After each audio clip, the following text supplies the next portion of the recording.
Current reading copy. Where the Bowmans Took Root.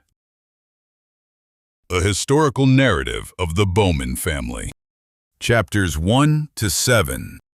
Prepared for review by Ty Bowman.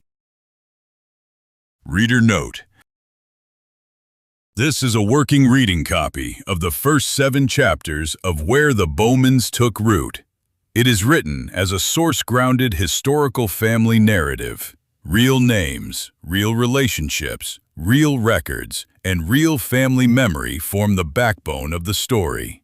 Scenes, weather, conversations, schoolhouse moments, household details, and private thoughts are dramatized reconstructions where the records are silent.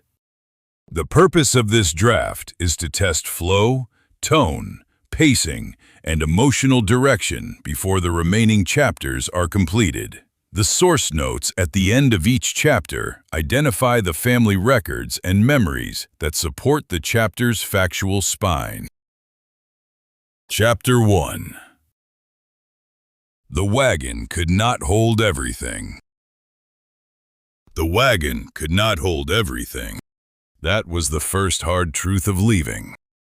It could hold tools if they were chosen carefully. It could hold bedding, though not all of it. It could hold ironware, a few pieces of furniture, food enough for the road, clothing folded tight, and whatever keepsakes a woman could justify carrying into an uncertain country. But it could not hold the full weight of a life. It could not hold every memory of Pennsylvania. It could not hold the sound of familiar neighbors calling across a lane, or the comfort of roads already known, or the small graves a family might have left behind. It could not hold the hesitation of a wife standing in the doorway, looking once more at the place she had made into a home. And it could not hold certainty. Christian Christopher Bowman knew that as well as any man. The family record gives his birth year in the early 1780s and places beside him the name of his wife, Savina Schaefer. It also preserves the names of their children, their movement into Ohio, and Christian's War of 1812 service in Captain William Folk's company. Those facts are the bones of the story. The living of them was something heavier. Christian had already known service before he led his family deeper west. His name appears in the record as a private in the War of 1812, serving from August 25, 1812 to February 28, 1813. A line like that can sit quietly on a page. But in life, it would not have been quiet. There would have been the leaving, the worry, the work left behind, Savina counting children while Christian was gone. The household continuing because households had to continue. Fields did not wait for wars to end. Children did not stop needing food because their father wore a uniform. Women did not have the luxury of collapse. By the time Christian began thinking seriously of Ohio, he was not a boy chasing adventure. He was a husband, a father, a man who understood that opportunity and danger often wore the same face. Savina knew when his mind had gone elsewhere. She had seen it before, the way his eyes held to the horizon even when he sat inside the house, the way he answered too slowly, the way silence gathered around him before he finally spoke. That evening, the children had settled down one by one, though no house with that many young lives was ever truly silent. A small cough came from one corner. Someone turned beneath a blanket. The fire had burned low enough that shadows reached up the walls. Christian sat near the hearth, his elbows on his knees, hands clasped. Savina looked at him over her work. "You are thinking of Ohio again." He did not deny it. "There is land there. There is land here. Not enough." She drew the thread through cloth and pulled it tight. The words were not new. They had been circling them for months, perhaps longer. In families such as theirs, land was not merely property. Land was survival. Land was inheritance. Land was the difference between sons becoming hired hands on someone else's ground or raising households of their own. Savina glanced toward the sleeping children. "You speak of land," she said. "I see faces." Christian's eyes followed hers. That was the thing about a large family. A man could count acres. A woman counted mouths, fevers, torn sleeves, empty bowls, and the faces that watched her when the adults were frightened and trying not to show it. "I know," he said. "Do you?"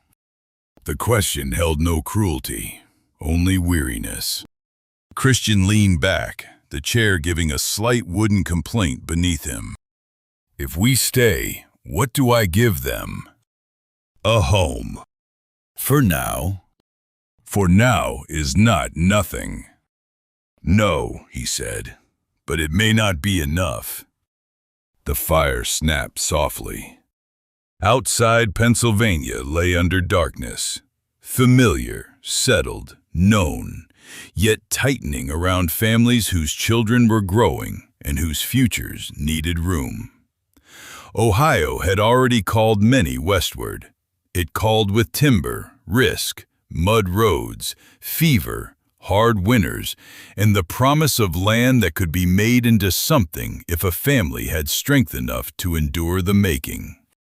Savina set her sewing down. "How far?" Christian's answer came after a pause. "Far enough to begin again." She looked at him then, fully. "I have begun again before." "I know. And if this new place takes more than we have to give?" Christian had no ready answer. A weaker man might have promised what he could not know. Christian did not. "Then we give what we can," he said, "and pray it is enough." When the decision finally became action, the house changed before the family ever left it. Leaving begins in corners. A chest opened, a shelf emptied, a tool lifted and weighed in the hand, a pot wrapped, a blanket rolled, a child told to stay out of the way, another child told to help. Savina moved through the house with the grave efficiency of a woman who understood that sentiment had weight, and weight had consequences. A thing might be loved and still left behind. A thing might be useful and still too large. Some choices were made with the head, others tore quietly at the heart. One of the younger children picked up something from the table. "Can this come?" Savina turned. For a moment, perhaps, she nearly said yes. Then she saw the wagon in her mind, the load, the road, the miles, the rain that would come whether they were ready or not. "No," she said gently, "not that." The child held it a second longer. "But it is ours." Savina crossed the room and knelt. "Some things stay," she said. "That does not mean they stop belonging to us." The child did not understand. Children rarely do when adults speak in the language of loss. Christian stood outside checking harness and wheel, the smell of leather, animal, and damp earth around him. A neighbor had come by, whether to help or simply to witness, because a family leaving was not a small thing. "You are set on it then?" the man asked. Christian tightened a strap. "I am. Ohio is no easy country." Christian glanced toward the house. "Neither is a crowded future." The neighbor considered that and said no more.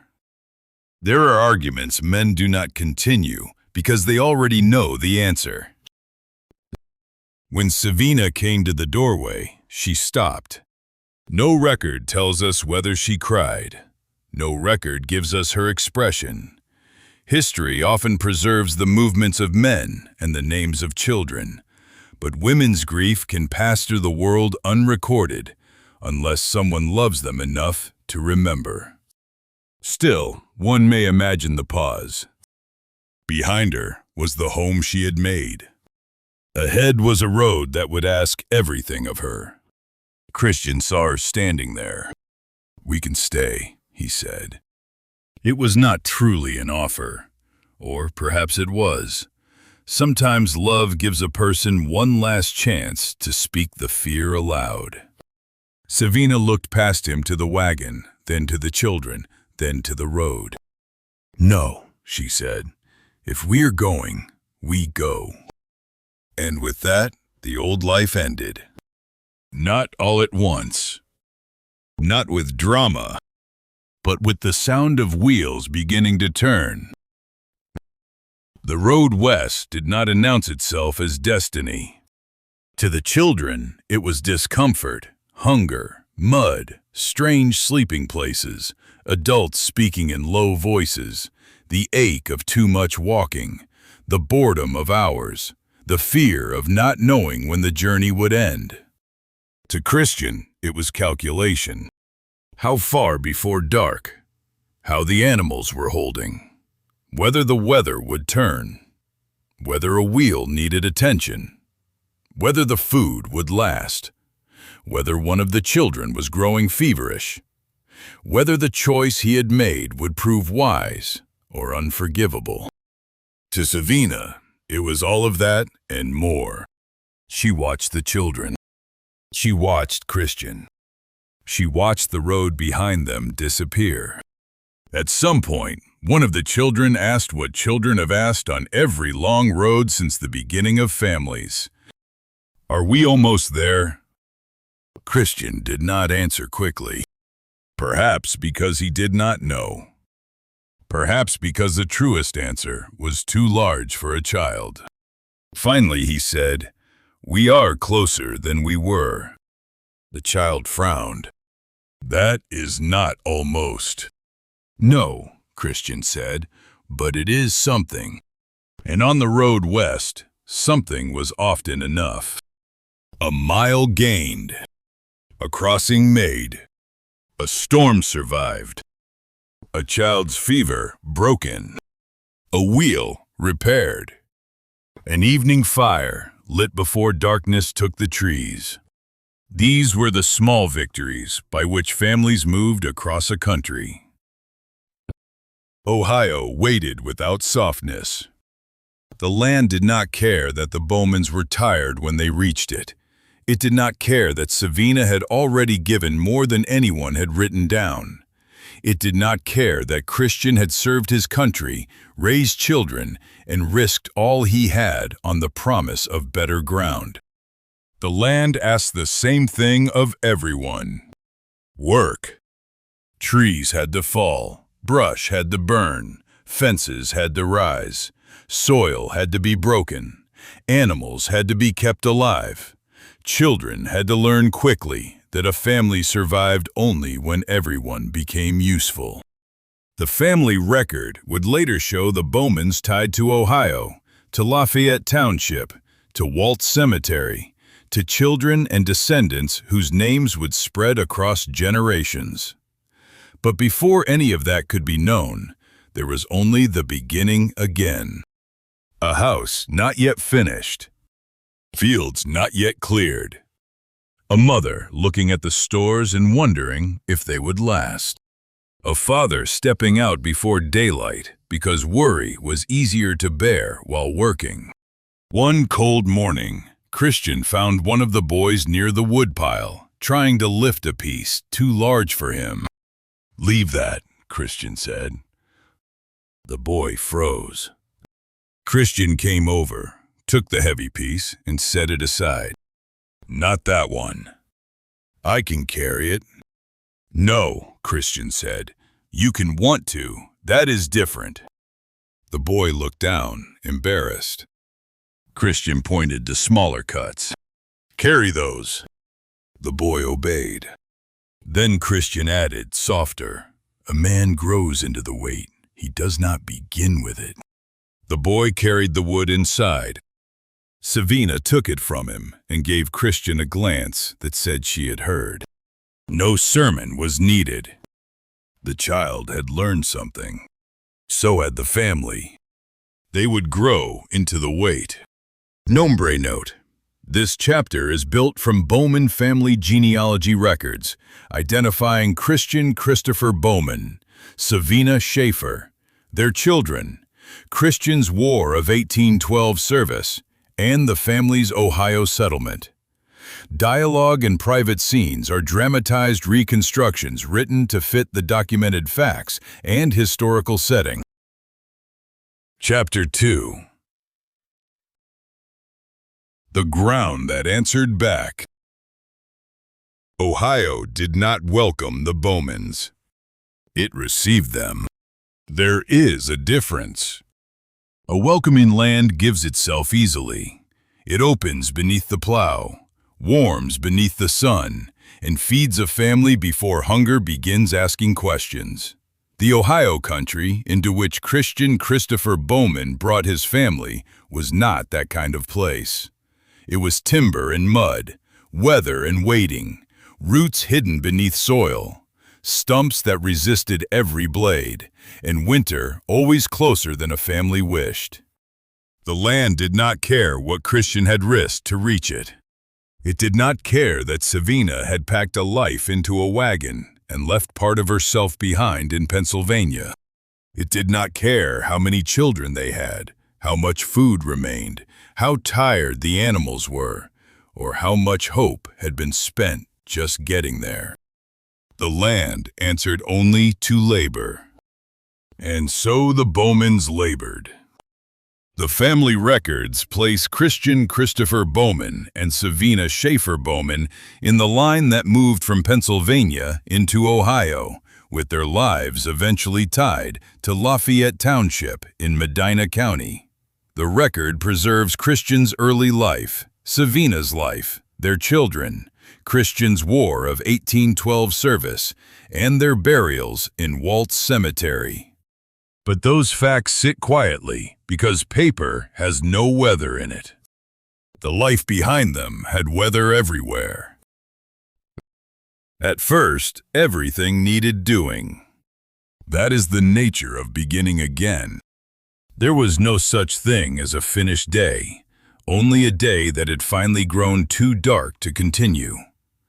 The work waited in every direction, trees to cut, brush to drag, rails to split, animals to tend, water to carry, ground to break, firewood to stack, clothes to mend, food to stretch, children to watch, sickness to fear. Christian rose before daylight because worry had less power over a man once his hands were moving. Savina rose because everyone else would soon need her. The children learned quickly that childhood on such ground did not mean idleness. Even the small ones carried something: sticks, water, kindling, eggs, messages, younger siblings, or the burden of staying out of the way when axes swung and animals shifted. One morning, frost silvered the edges of the clearing. The air was thin and sharp. Smoke lifted from the chimney and flattened in the cold. Christian stood near the woodpile, testing the edge of an axe with his thumb. One of the boys came stumbling out with a coat thrown over his shoulders, hair standing wild from sleep. "You told me yesterday I could help," the boy said. Christian looked him over. "I said you could help if you were awake." "I am awake. You are standing. That is not always the same thing." The boy straightened, trying to look taller than he was. Christian turned toward the pile and pointed. "Carry those pieces in, not the large ones." "I can carry the large ones." "No," Christian said. "You can want to." The boy's face tightened. Savina, passing near the doorway with a pail, paused just long enough to hear. Christian lowered his voice. "A man does not prove himself by taking up what drops him. He proves himself by carrying what is his to carry." The boy looked again at the smaller pieces. Then he gathered them into his arms and started toward the house. Savina stepped aside to let him pass. When she looked at Christian, her expression had softened in spite of herself. "He will remember that," she said. Christian watched the boy disappear inside. "He had better. There is more weight coming." Neither of them smiled. They both knew it was true. The Bowman household grew around work the way a young tree grows around a stone. The stone remains. The tree does not complain. It bends, thickens, and becomes stronger in the bending. The children of Christian and Savina were many. The family record lists their names across the old pages: John Perry, Josiah, Susanna, Daniel, Peter, Mary, Adam, Christopher, Catherine, Savina, Jacob, William, Sarah, and others in the family listing. Their names appear neatly enough in genealogy, but no household with so many children ever lived neatly. There would have been noise. There would have been hunger. There would have been quarrels over small things, because small things become large when a house is crowded and winter is near. A torn garment mattered. A cracked dish mattered. A missing tool mattered. A cough in the night mattered more than all of them. Savina knew the sounds of her children the way some women know hymns. She knew which cry meant anger, which meant pain, which meant a child had frightened himself more than he was hurt. She knew which one would sneak food if hunger got the better of obedience. She knew which child worked better with praise and which one needed a sharp word before his hands found the task. Christian knew them differently. He watched how they handled tools, how quickly they tired, which ones had patience, which ones had stubbornness, which ones looked toward the road as if the world beyond the farm had already begun calling them. At night, when the house finally quieted, he sometimes counted them by memory. Not aloud. A man of that time might not have spoken tenderness easily, but that did not mean he lacked it. Savina, sitting near the low light with sewing in her lap, caught him once, staring toward the sleeping forms. "You are counting again," she said. Christian blinked, almost as if she had found him doing something private. "There are enough to count.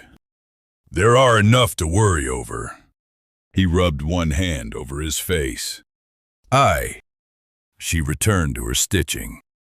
After a while, he said, "Daniel has strength. Daniel is still young. He will not be young long. No child in this house stays young long." The words settled between them. There was no bitterness in them, only truth.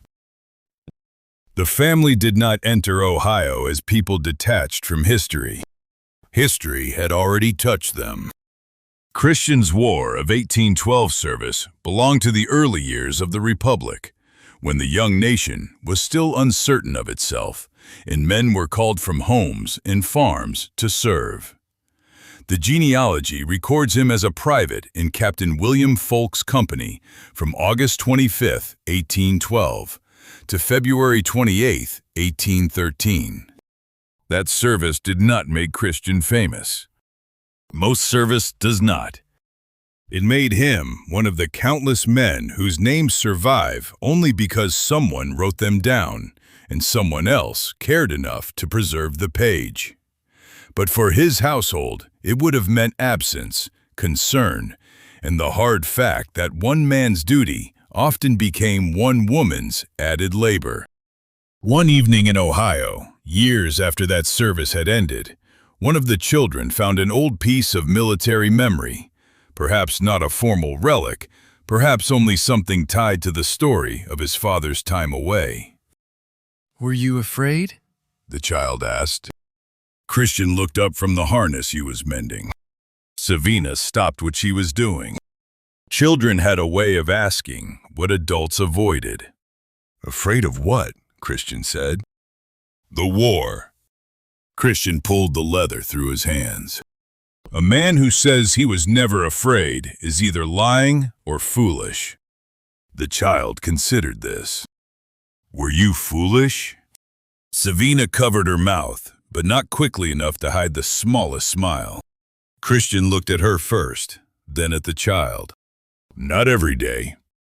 That answer satisfied the child, who went back to whatever small world had occupied him before. But Savina heard the part he had not said. The war had ended, but its memory had not vanished. It had folded itself into him, into the way he measured risk, into the way he looked at sons who might one day be called to serve in their own time. Families do not simply pass down land and names. They pass down the knowledge that peace is never guaranteed. As the years turned, the Bowmans became part of the Ohio ground. Not all at once. No family becomes rooted by arrival alone. Roots come from staying, from burying the dead, from marrying into neighboring families, from walking the same roads through mud and dust until the feet know them without thought, from building fences that remain after the hands that set them are gone, from children growing old enough to say, "This is where I am from."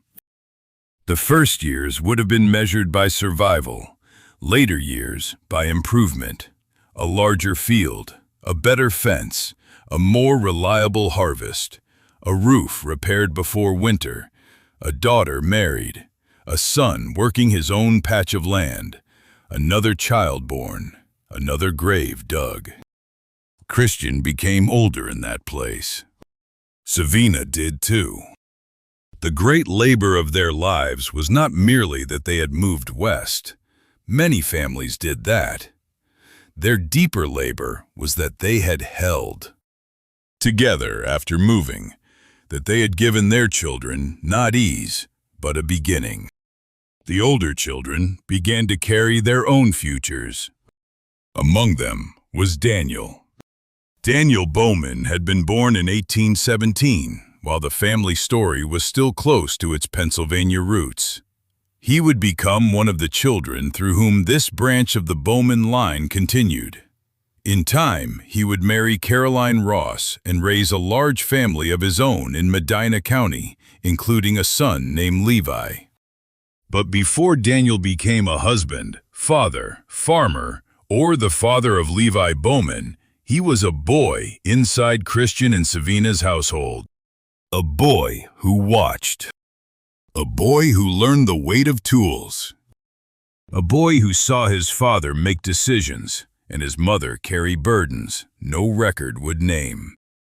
One late afternoon, when Daniel was old enough to be trusted with more than small chores, but young enough to still want his father's approval, Christian found him standing at the edge of a newly worked piece of ground. The soil was rough. Roots still showed in places. It was not yet the kind of field a man could be proud of, but it was becoming one. Daniel looked across it. "Will it be good land?" he asked. Christian came to stand beside him. "It will be, if we make it so." Daniel frowned. "Can land be made good?" Christian took his time answering. "Some can, some cannot. A man has to learn the difference." "How?" Christian looked over the field, then toward the house where Savina moved in and out of the doorway. "By failing enough to remember." Daniel was quiet. That was not the answer he wanted. It was probably the answer he needed. The seasons kept teaching. Spring taught him patience. A family wanted to plant before the ground was ready because hunger made men hopeful too early.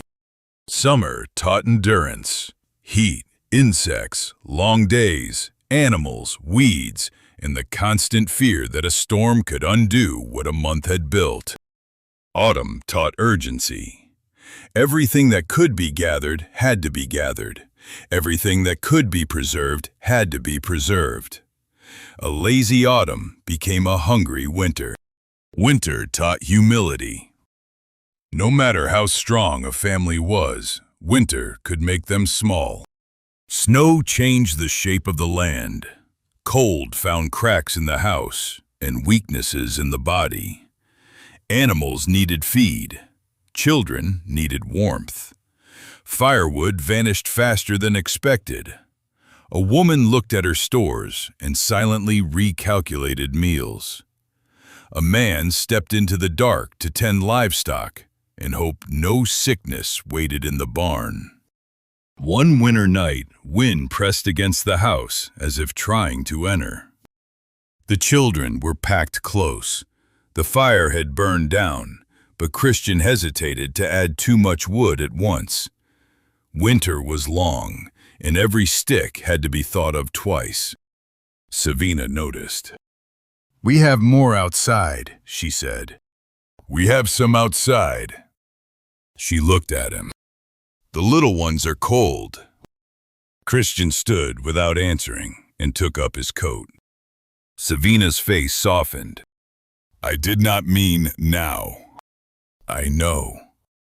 He went out anyway. The door opened and the wind came in hard enough to make the flame lean. The children stirred.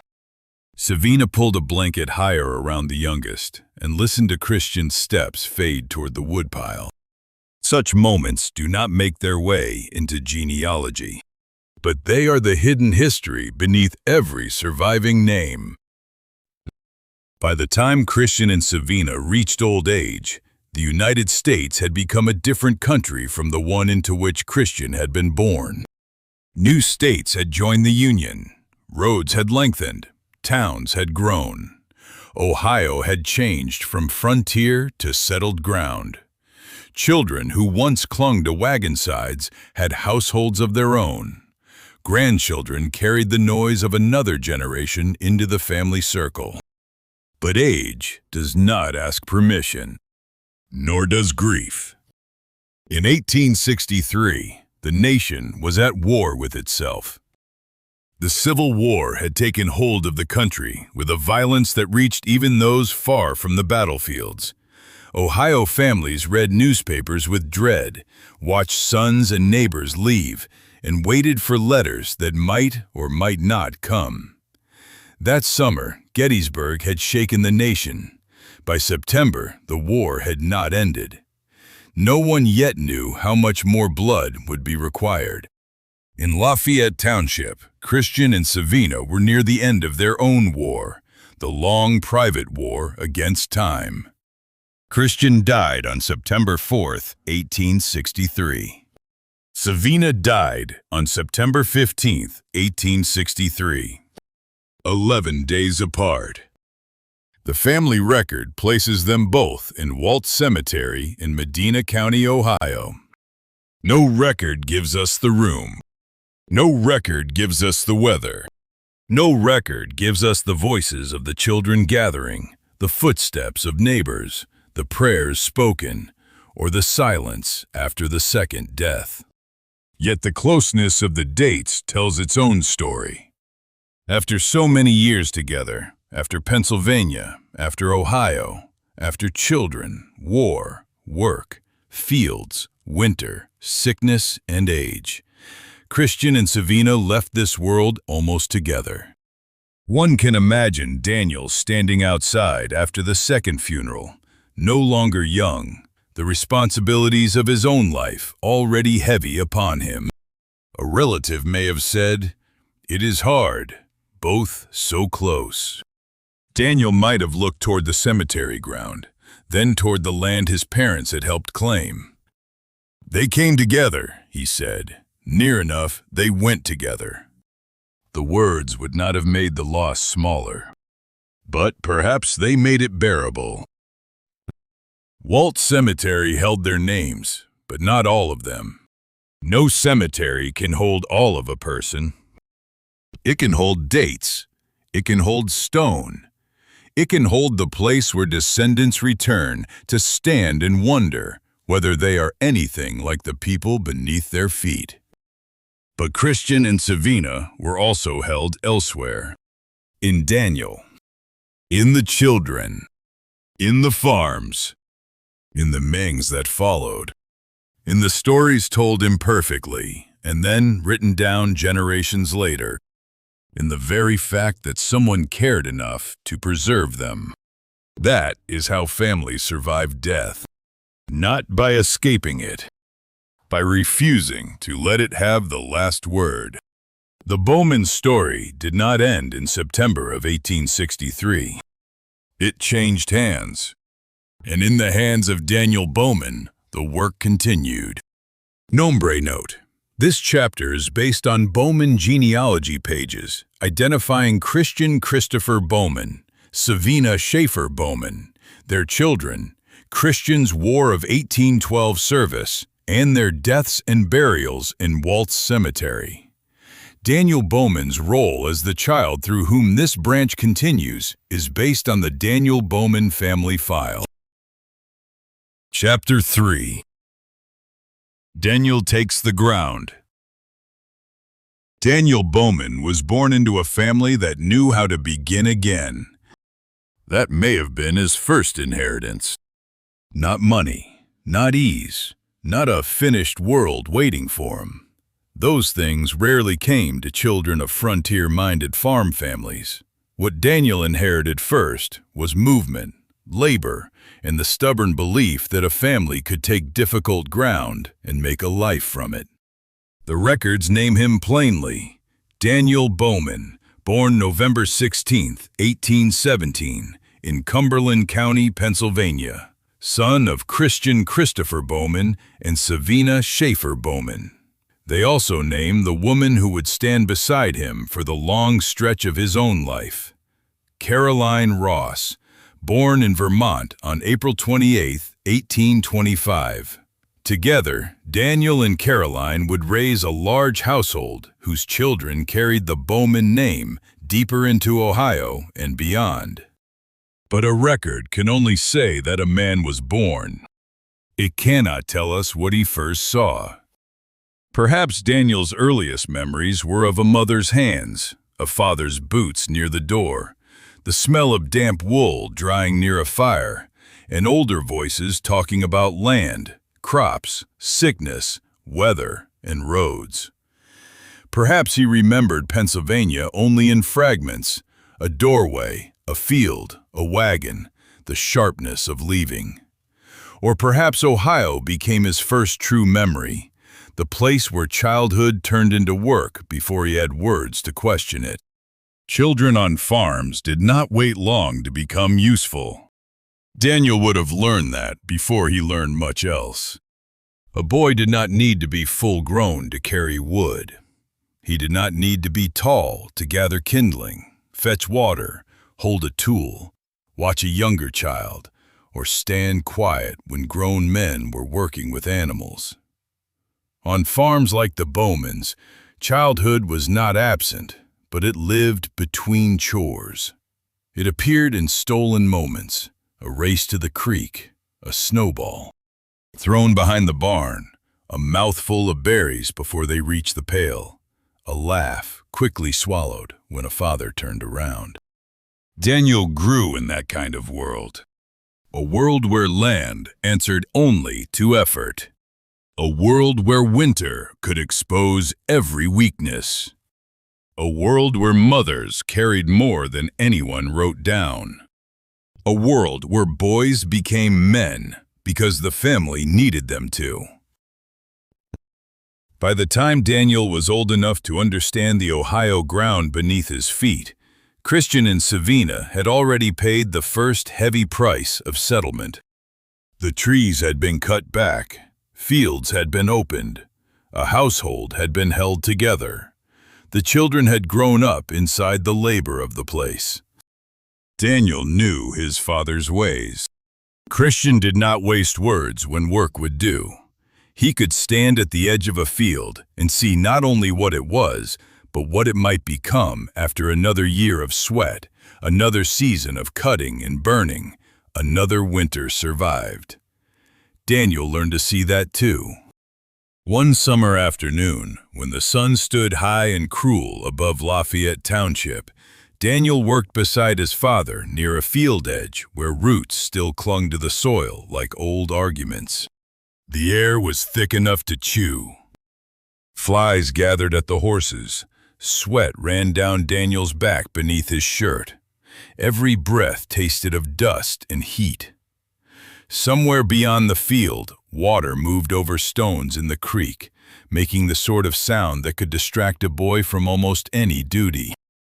Christian saw Daniel glance that way. "You hear it?" he asked. Daniel stiffened. "I'm working." "I did not say you weren't." Daniel drove the tool down again, harder than necessary. Christian's mouth moved almost into a smile. "The creek will still be there when the row is done." "That row or the next one?" "The one I say is done." Daniel muttered something too low for a wise father to hear clearly. Christian let it pass. A man raising sons had to know when to correct and when to allow a little steam to leave the pot. The day dragged on. Heat pressed against them. The work seemed to stretch farther the more they did it. At last, Christian lifted his hand. "Go on, then." Daniel looked at him, suspicious. "Go where?" Christian nodded toward the trees. "You have been halfway in that creek since noon." Daniel did not wait for the offer to become a sermon. He ran. By the time he reached the water, two of the younger children had already found the shallow bend where stones made a broken crossing and the bank dipped low enough for easy entry. Shoes were abandoned. Pant legs rolled. Someone shrieked when cold water struck sunburned skin. Daniel stepped in and felt the shock of it climb through him. For a moment, the farm loosened its grip. There was only water, mud, laughter, and light broken into pieces on the creek's surface. One child slipped and came up sputtering. Another shouted, "Don't tell Ma!" Daniel laughed. "She'll know before we get to the door." "How?" He splashed water toward them. "Because you look guilty, even now." Summer did that. It gave children short freedoms and made them believe the world could be survived after all. At the house, Caroline Ross had not yet entered Daniel's life. His mother, Savina, still watched over the household. She likely knew, as mothers do, that a child who came home wet from the creek had not fallen into the water by accident. But if the chores were done and no one was hurt, a wise mother might scold only enough to preserve authority. There were worse sins than cooling off in July. Daniel became a man in a time when Ohio itself was still becoming.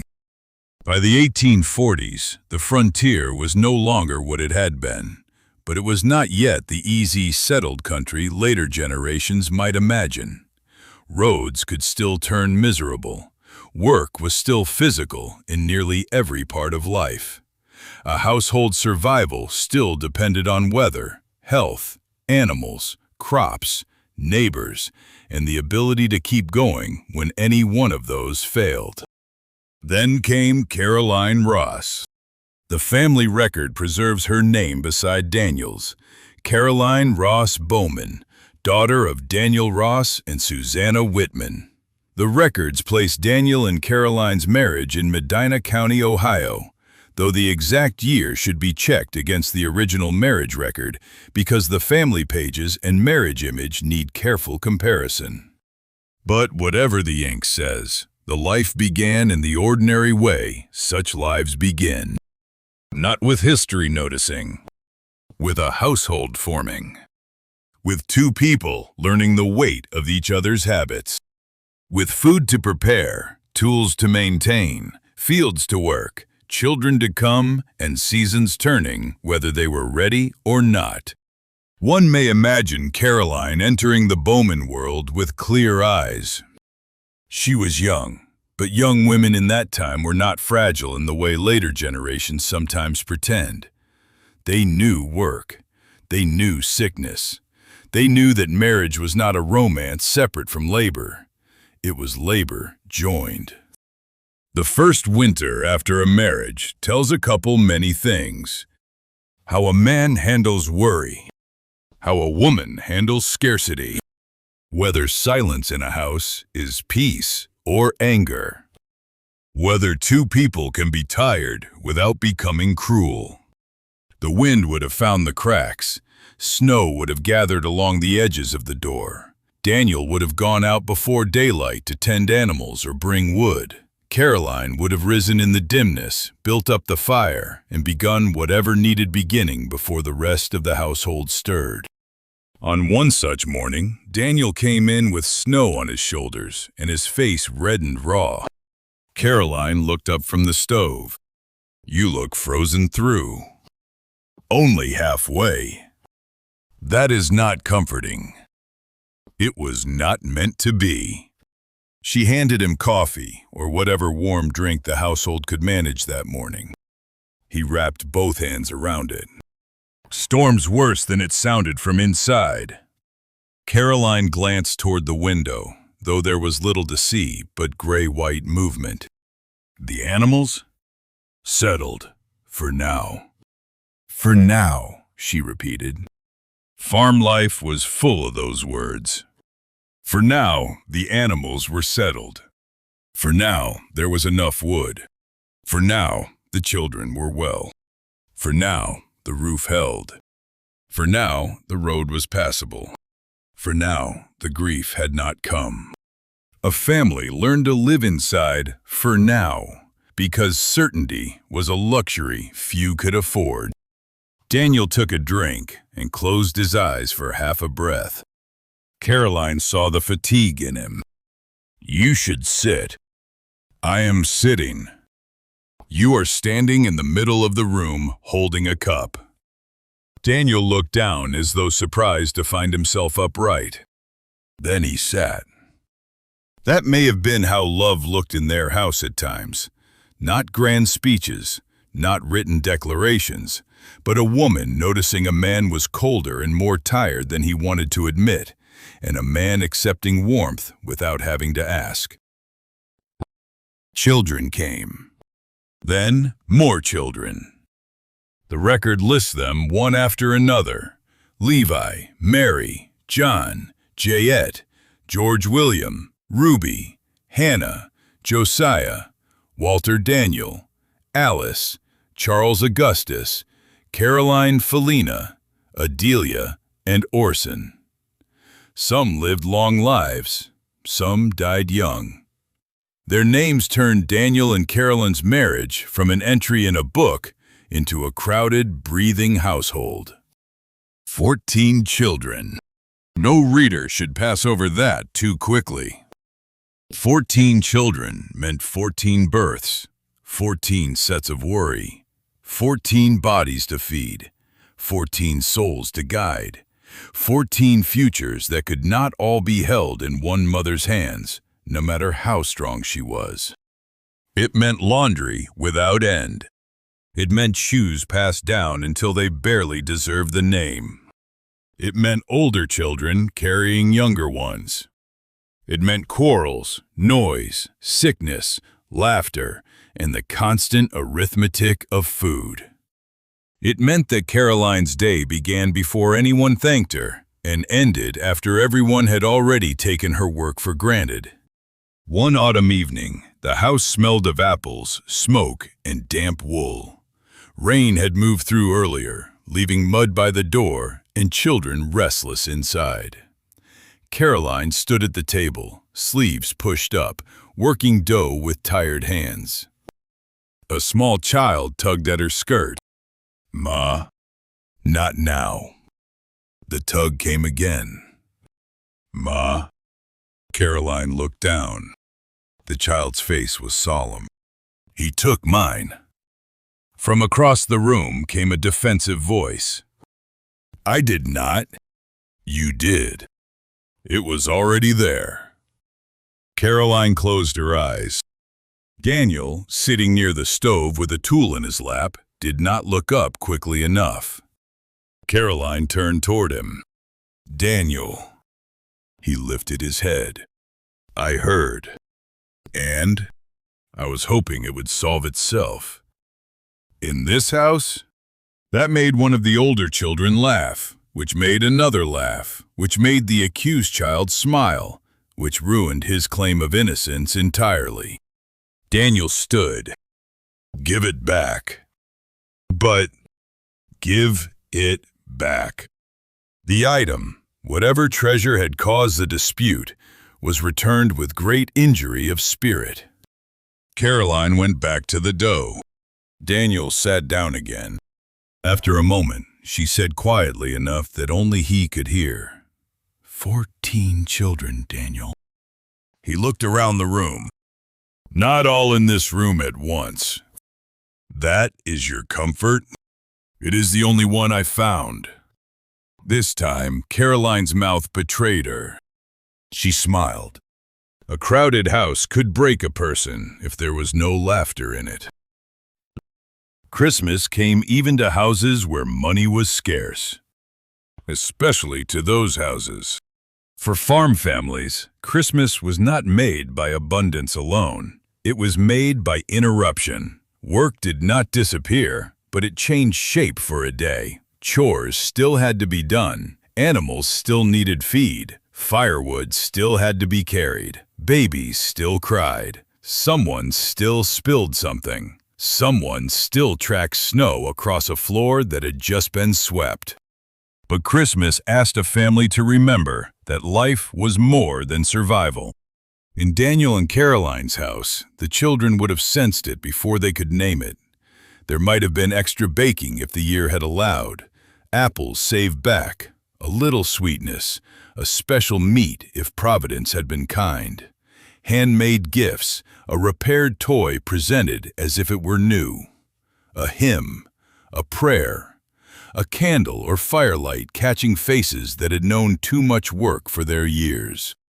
On one Christmas morning, imagined from the kind of household the records reveal, young Levi woke before the others. He lay still beneath the blanket, listening. The house was not silent. A large family never truly slept all at once. Someone breathed heavily. Someone shifted. Somewhere, an ember settled in the stove. The cold waited beyond the bedding. Levi turned his head. Across the dim room, one of the younger children was already awake, eyes open, staring toward the main room, as if Christmas might vanish if not watched carefully. "Don't get up," Levi whispered. "You're awake. So are you. Is it morning?" "No."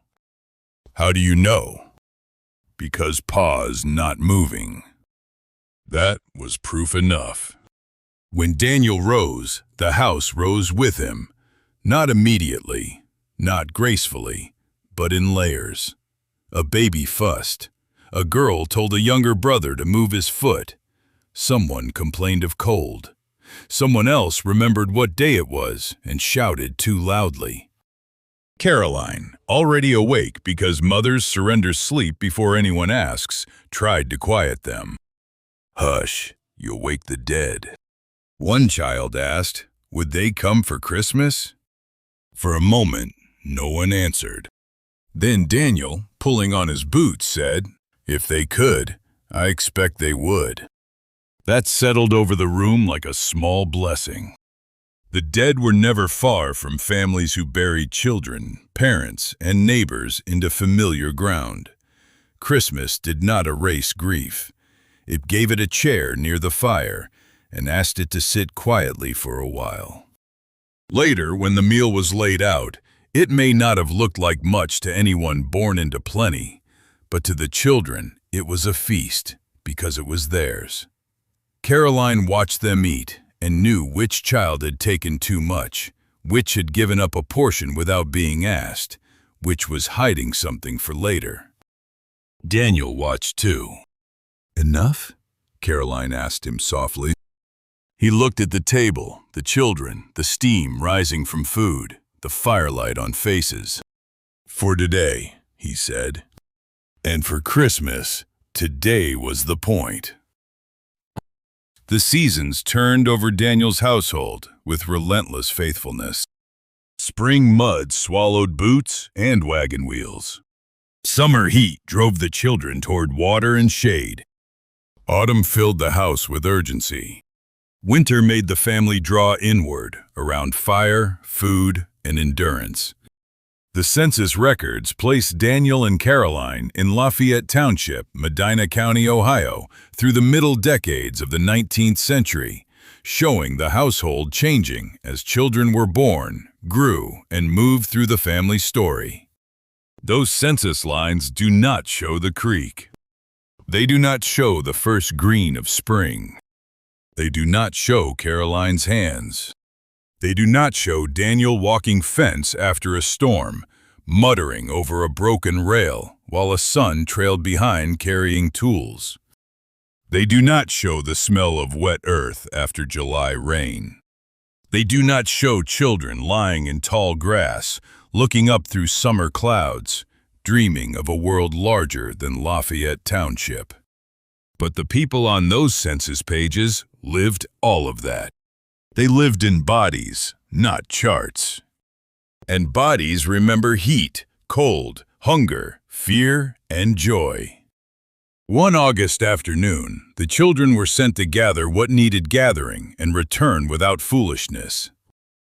That instruction, like many parental instructions, was only partly obeyed. The creek lay between task and return. Levi, as the oldest, understood responsibility. He also understood heat. "Only a minute," one of the younger ones pleaded. "That is what you said last time." "It was only a minute last time." "It was half the afternoon." "Not half." Levi looked toward the house, invisible beyond trees and slope. He knew what Daniel would say if they came back late. He knew what Caroline would say if they came back muddy. He also knew the feel of sweat drying stiff on his shirt and the sound of water moving over stone. "1 minute," he said. They erupted as if pardoned from prison. Shoes came off, feet slapped mud. Someone splashed someone else.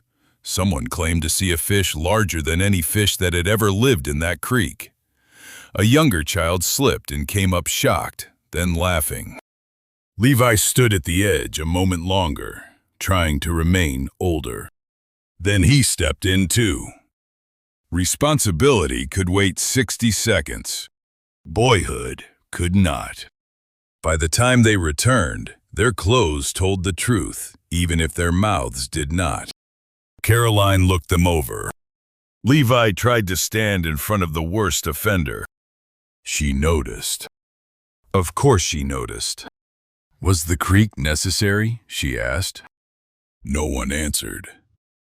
Daniel, coming from the barn, took in the scene. Mud, wet hems, guilty faces, Levi attempting nobility. "Seems the creek won," he said. Caroline looked at him. "That is all you have to say?" Daniel rubbed his chin. "No, I also hope they brought back what you sent them for." One child lifted the gathered items with great relief. Caroline took them. "Change before you sit anywhere." The children scattered. Levi lingered. "I told them 1 minute." Daniel nodded. A dangerous phrase. "I tried. I know." "Are you mad?"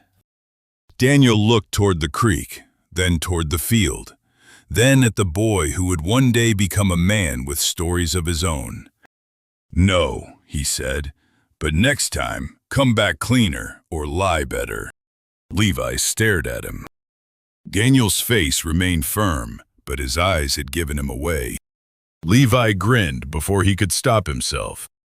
"Go," Daniel said, "before your mother hears me." Then the war came closer. Not suddenly. Wars rarely arrive all at once for farm families. They arrive first as talk, then as newspaper columns, then as names of places no one expected to know, then as neighbors leaving, then as casualty lists, then as absence. The Civil War did not belong only to battlefields. It entered kitchens, churches, barns, and fields. It changed the meaning of a young man's age. It made mothers watch sons differently. It made fathers measure their own bodies against duty, age, and obligation. Daniel was not a young, unmarried man when his service record appears. He was a husband and father with a household already heavy with responsibility. The military papers identified Daniel G. Bowman as a private in Company C, 88th Ohio Infantry, with related muster and hospital paperwork preserved in the family file. Again, the record is brief. Wife was not. One evening, Daniel sat with the paper or news that had brought the matter into the house. Caroline knew before he spoke. A woman who had lived with a man long enough could read weather in his shoulders. "You are going to say something I do not want to hear," she said. Daniel looked up. "I have not said it yet. You have been saying it without words for 2 days." He folded his hands. Caroline waited. Outside, the ordinary sounds of the farm continued, almost insultingly. An animal shifted. A child called to another child. Somewhere, a door struck its frame. Daniel finally said, "They need men." Caroline's face did not change quickly. That was the first sign of how hard the words had landed. "You have children." "I know." "You have a farm." "I know." "You have me." That one stopped him. He looked down. "I know that, too." The silence that followed was not empty. It was full of everything neither of them could solve. At last, Caroline said, "Does knowing change anything?" Daniel answered honestly, "No." She turned away, not because she lacked courage, but because courage sometimes needs a moment where no one watches. When she faced him again, her eyes were wet but steady. "Then tell me what must be done." That was Caroline's kind of bravery. Not cheering war. Not pretending absence was noble enough to stop hurting. Only standing in the room where duty had entered and asking what work remained. If Daniel left the farm for service, Caroline did not leave her duty. The household still had to run. Children still needed feeding. Cows did not milk themselves because the Union needed soldiers. Fields did not pause out of respect for national crisis. The younger children still quarreled. The older ones had to become older faster. Levi, already the firstborn son, would have felt the shift most sharply. A father's absence does not merely remove a man from a home, it redistributes his weight. One morning after Daniel was gone, a younger child refused a chore. "That's Pa's work." Caroline turned slowly. "No," she said, "it is ours." "But Pa does it." "Pa is not here." The child's mouth closed. Levi, standing nearby, looked toward the door. Caroline saw the motion. She softened, but only slightly. "Your father's work did not leave with him. It stayed here and waited for us." Levi nodded. "I'll do it." "I know you will." That may have been one of the first times Levi felt the truth of manhood, not as pride, but as burden. The Civil War made many boys older than their years. Some on battlefields, some at home. The hospital paper in Daniel's file is a quiet thing, but illness in wartime was never small. The preserved records include hospital-related paperwork connected to Daniel's service. A name on a hospital form could mean many things to a family waiting at home. It could mean fear without information. It could mean weeks of imagining the worst. It could mean a wife waking in the night and listening to the breathing of children while wondering whether their father breathed under another roof, far away. One night, Caroline sat after the children had gone to sleep. The fire was low, her hands were still. That alone would have told anyone who knew her that something was wrong. Levi came in quietly. You're awake, She said. So are you. You should sleep. I heard you. She looked toward him. I made no sound. You didn't have to. For a moment, he was not a child to her, nor yet a man. He stood in the painful country between. Caroline patted the chair near her. He came and sat. Is Pa sick? We do not know enough. But he might be. Yes. The honesty frightened him less than evasion would have. Will he come home? Caroline looked into the low coals. I am praying he will. Levi swallowed. I can do more. I know. I mean it. So do I. He looked at his hands.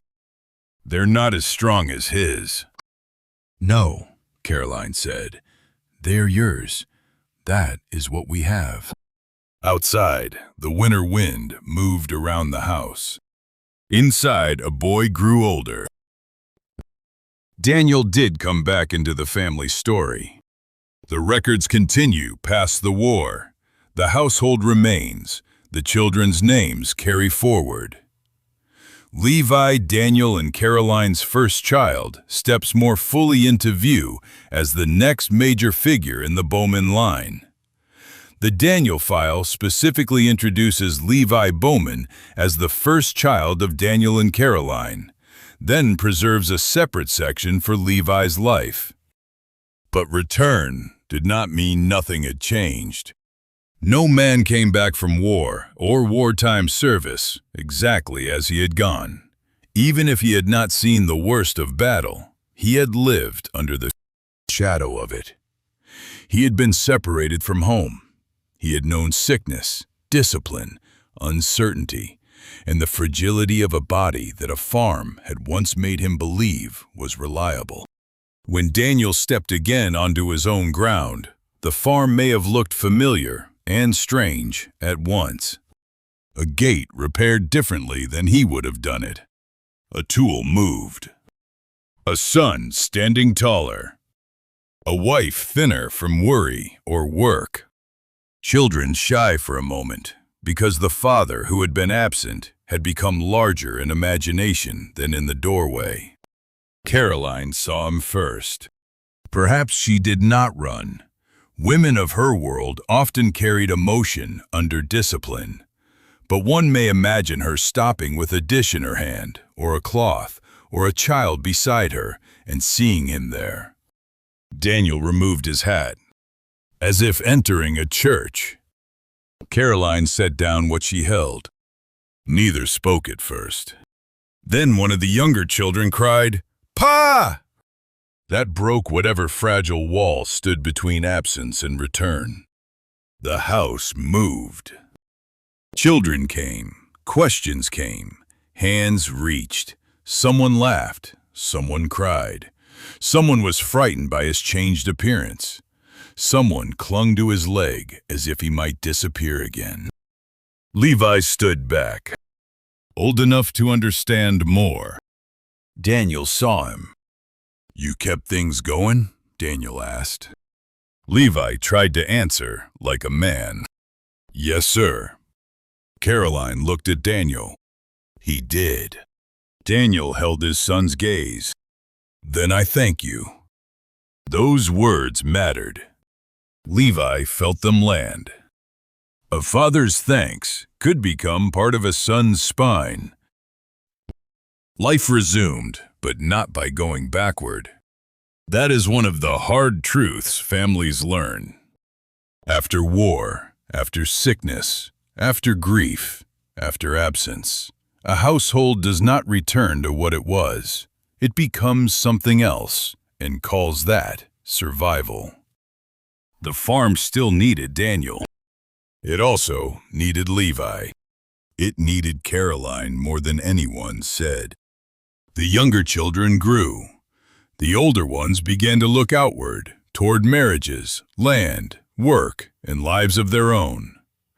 The house that had once seemed impossibly crowded began, slowly, to change its sound. That is the sorrow and reward of raising children.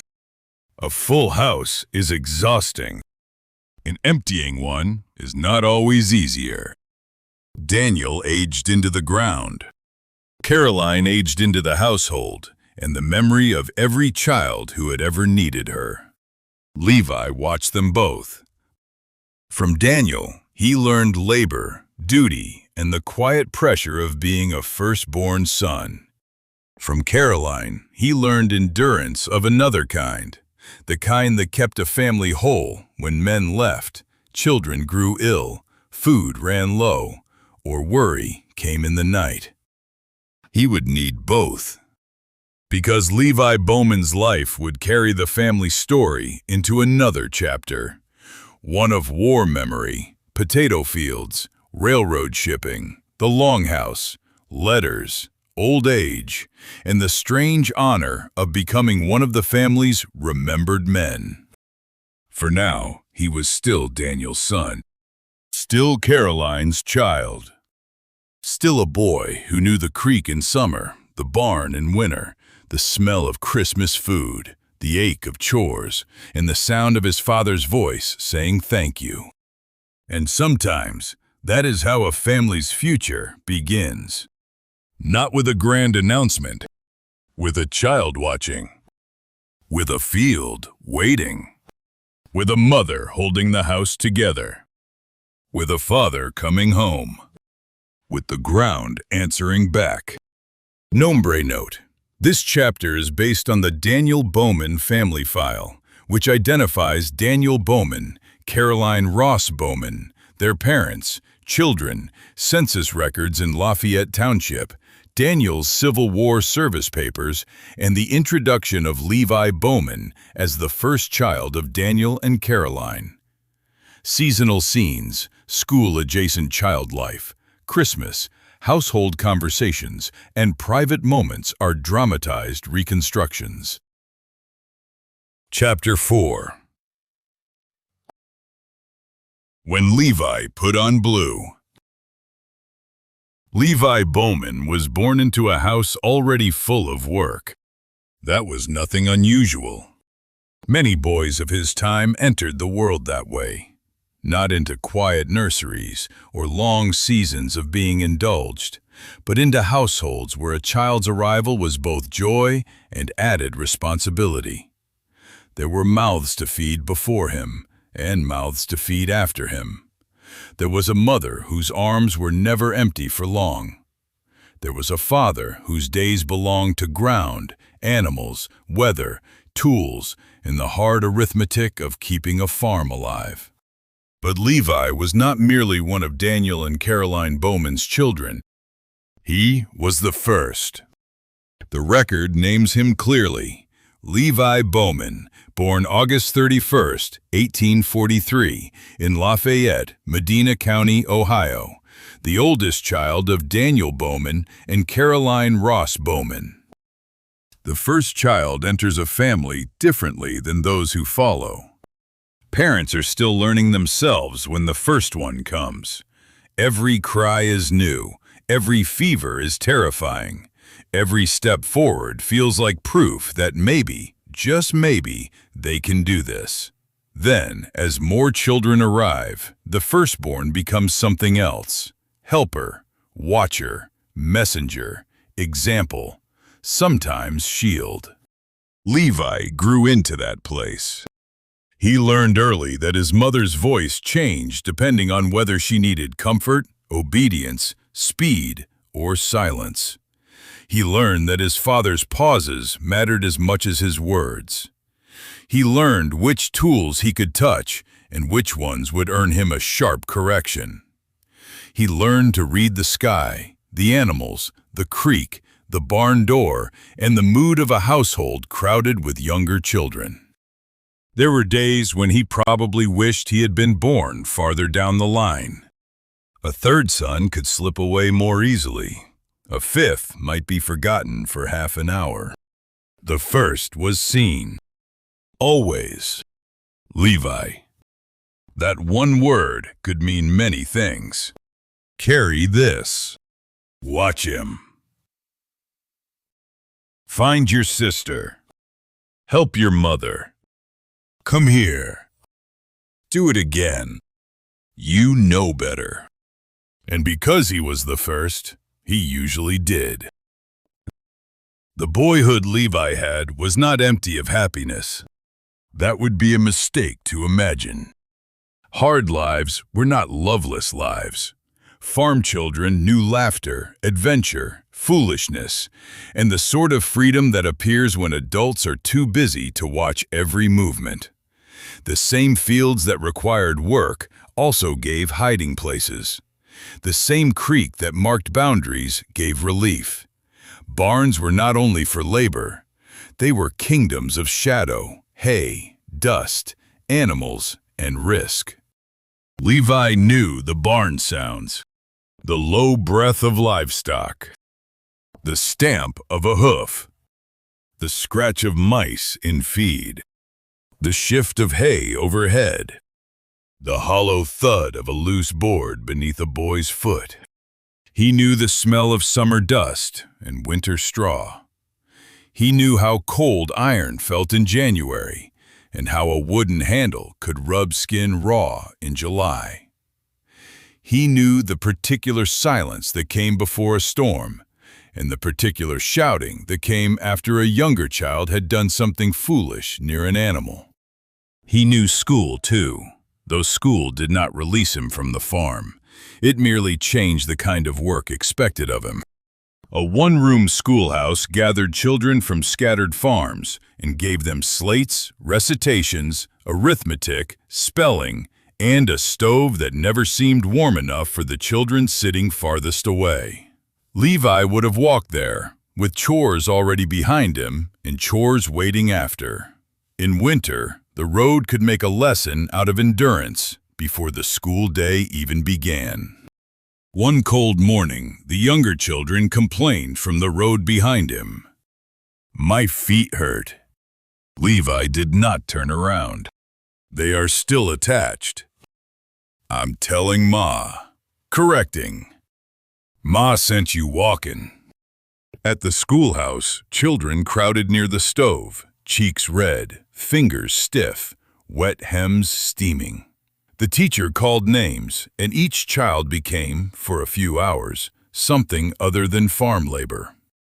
"Levi Bowman, read." He stood with the book in his hands. Reading aloud carried its own danger. A boy could swing an axe badly, and only his father might see.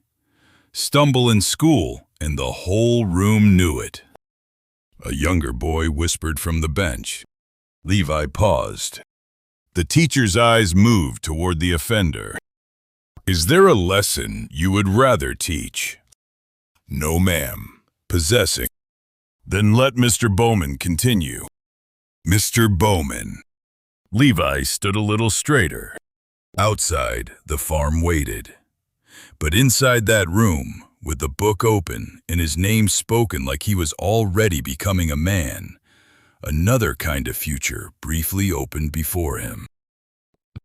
One June afternoon, when the air above the fields trembled with heat, Levi found two of the younger children near the barn with a rope, a bucket, and the unmistakable expression of people about to make trouble.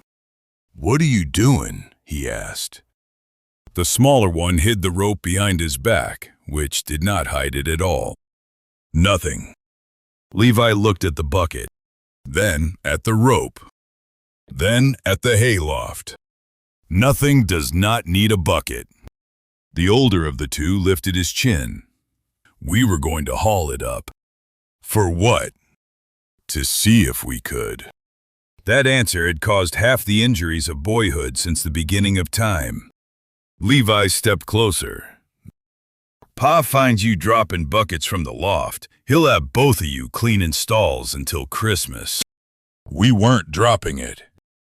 You were going to. You don't know. I know you. That ended the argument, because it was true.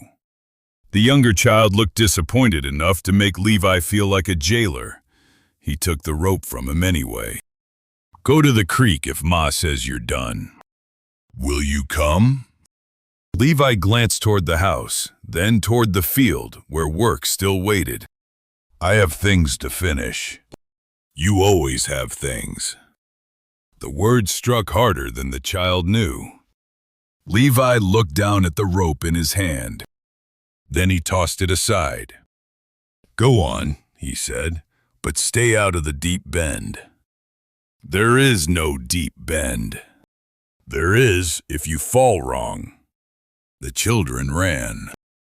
Levi watched them disappear, hearing the first wild shout before they even reached the trees. He stood alone in the barn doorway. Behind him was work. Ahead of him was childhood running away. After a moment, he turned back inside. The firstborn often learned too soon that duty did not wait for wanting. By the time Levi was nearing manhood, the country had begun to split open. At first, the war was talk carried by men. Then, newsprint. Then, church steps. Then, enlistment. Then, absence. The Civil War did not descend on rural Ohio all at once. It gathered like a storm beyond the ridge. Families heard of it before they felt it. They argued about it before it entered their kitchens. Then, slowly, the conflict reached into counties, townships, farms, and households, measuring boys and men against the Union's need. Levi was 18 when the war began, pulling young men into uniform. 18 is old enough for a nation to ask everything. It is not always old enough for a mother to let go. The military records preserved in the family papers identify Levi Bowman as a private in Company B, 42nd Ohio Infantry. The file includes service cards, muster records, and hospital-related papers, placing him among the Ohio men whose lives were drawn into the Union Army. But before Levi was a name on a military card, he was Caroline's son. That must be remembered. Before ink made him a soldier, his mother had held him as a baby. Before a muster roll counted him, his father had watched him learn to carry wood, handle tools, and take responsibility before his shoulders were fully ready for it. Before Company B, he belonged to a house. One evening, the question finally came into the open. It may not have happened exactly this way.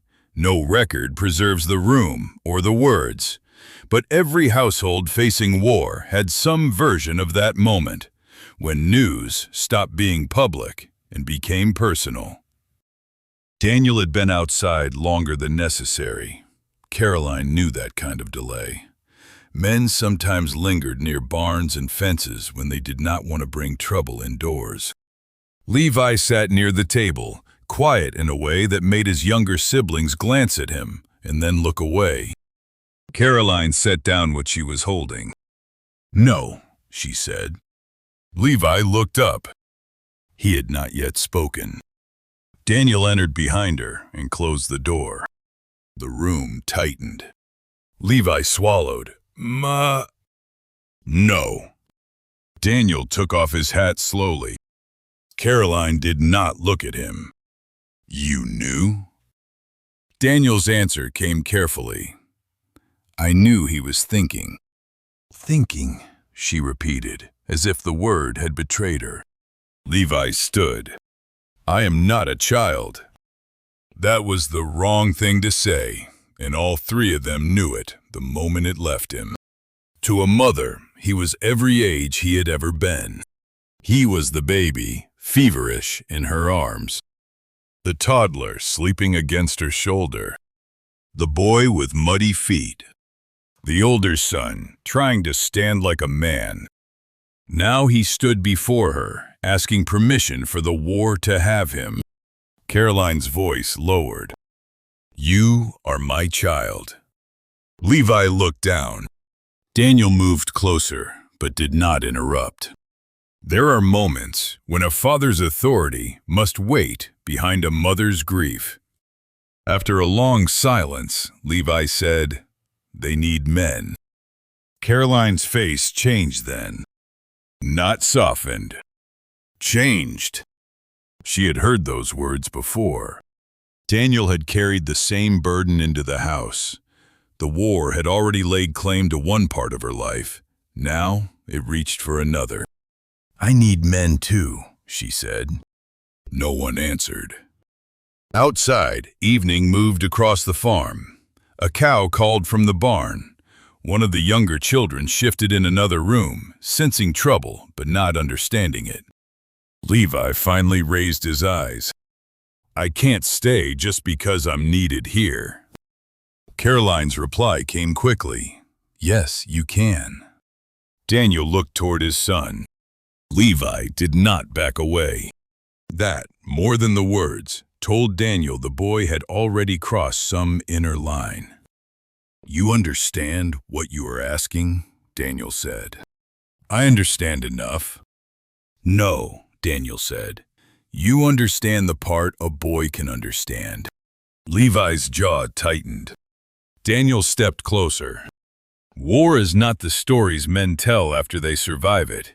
It is mud, sickness, orders, fear, waiting, hunger, noise, and boys finding out too late they were mortal." Caroline looked at Daniel sharply, perhaps surprised by the force in him. Levi absorbed the words. Then he said, quieter, "Did knowing that stop you?" Daniel's face went still. There are questions sons ask that fathers cannot answer without handing them the future. "No," Daniel said at last. Levi nodded once. Caroline turned away. That was when he knew she had understood. Understanding was not blessing, but it was no longer denial. The days before a young man leaves for war have a strange shape. Everything ordinary becomes memorable against its will.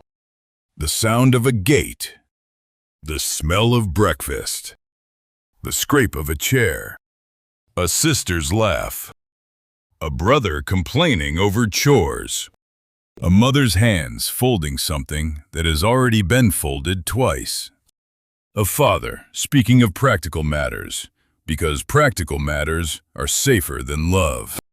Levi moved through those days with a soldier's future and a farm boy's habits. He still did what needed doing. Animals did not pause because a son was leaving.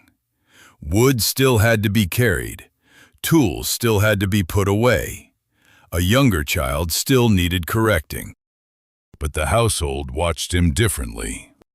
The little ones watched with curiosity. The older ones with envy, admiration, or fear.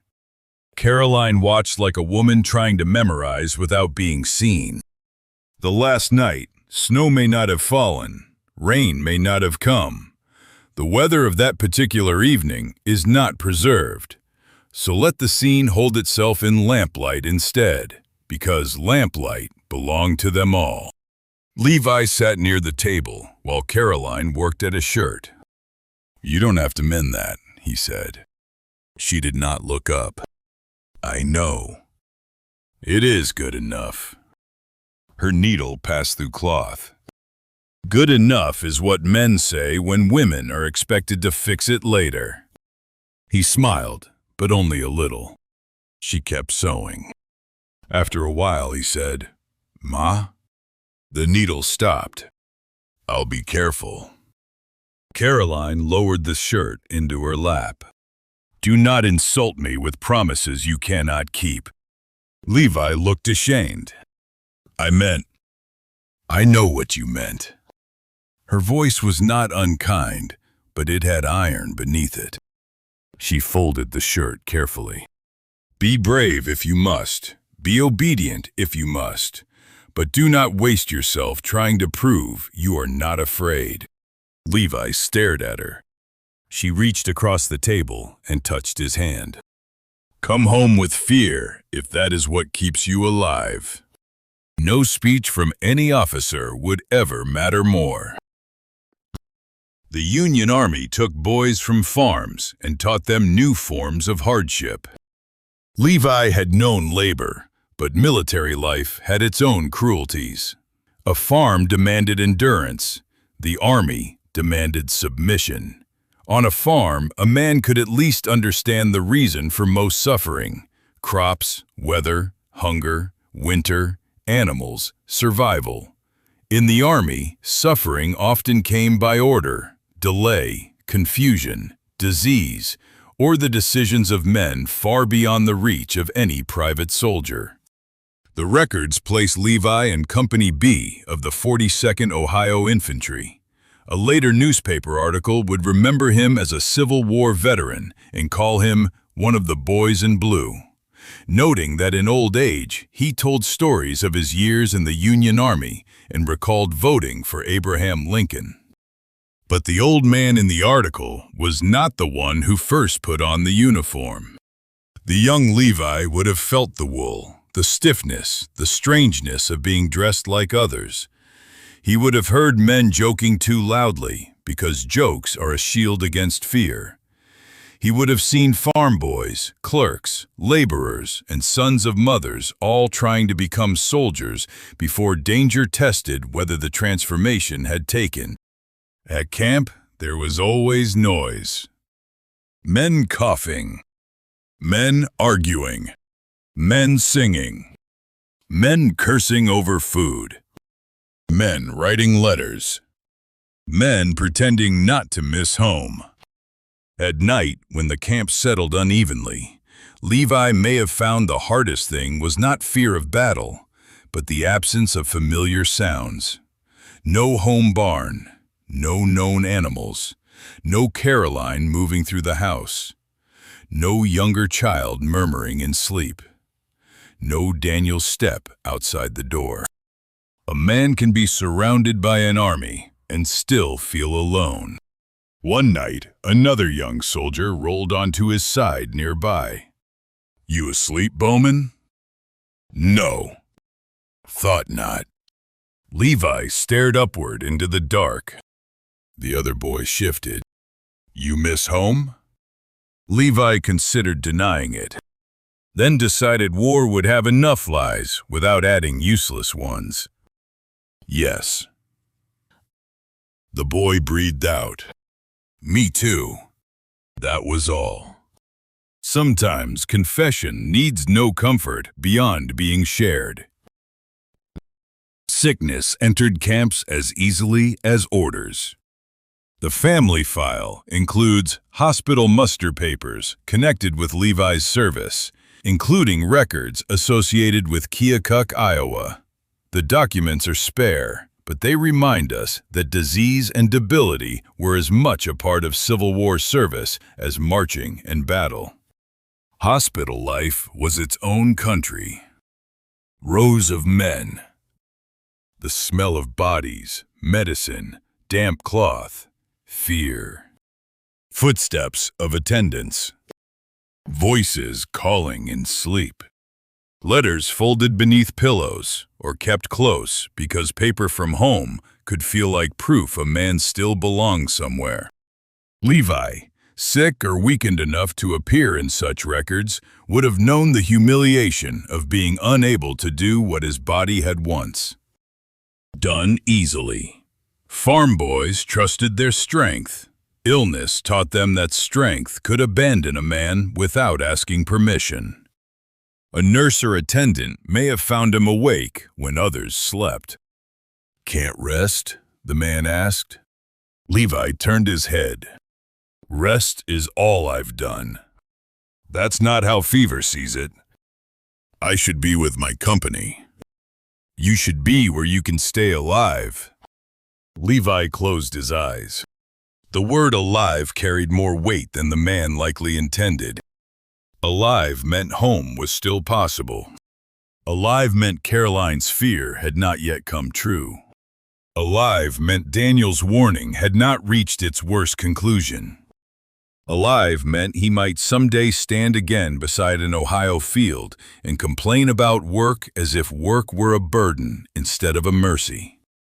In that hospital, Levi may have learned that courage was not always standing in line before gunfire. Sometimes, courage was swallowing weakness. Sometimes it was waiting. Sometimes it was letting strangers tend you because you had no strength left to refuse. Letters were lifelines.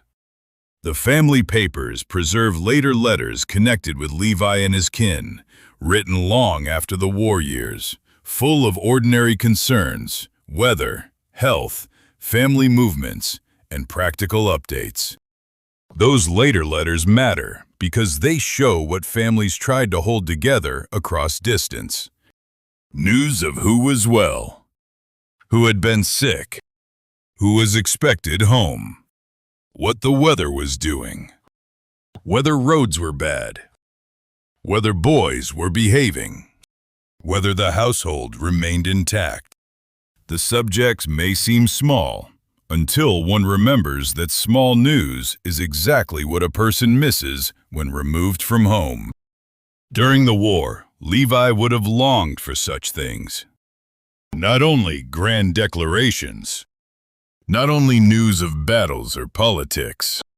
He would have wanted to know whether the creek had flooded, whether the cow had calved, whether a younger sibling had finally learned a task, whether his mother was resting enough, whether his father spoke of him, whether Christmas had come with sorrow or laughter.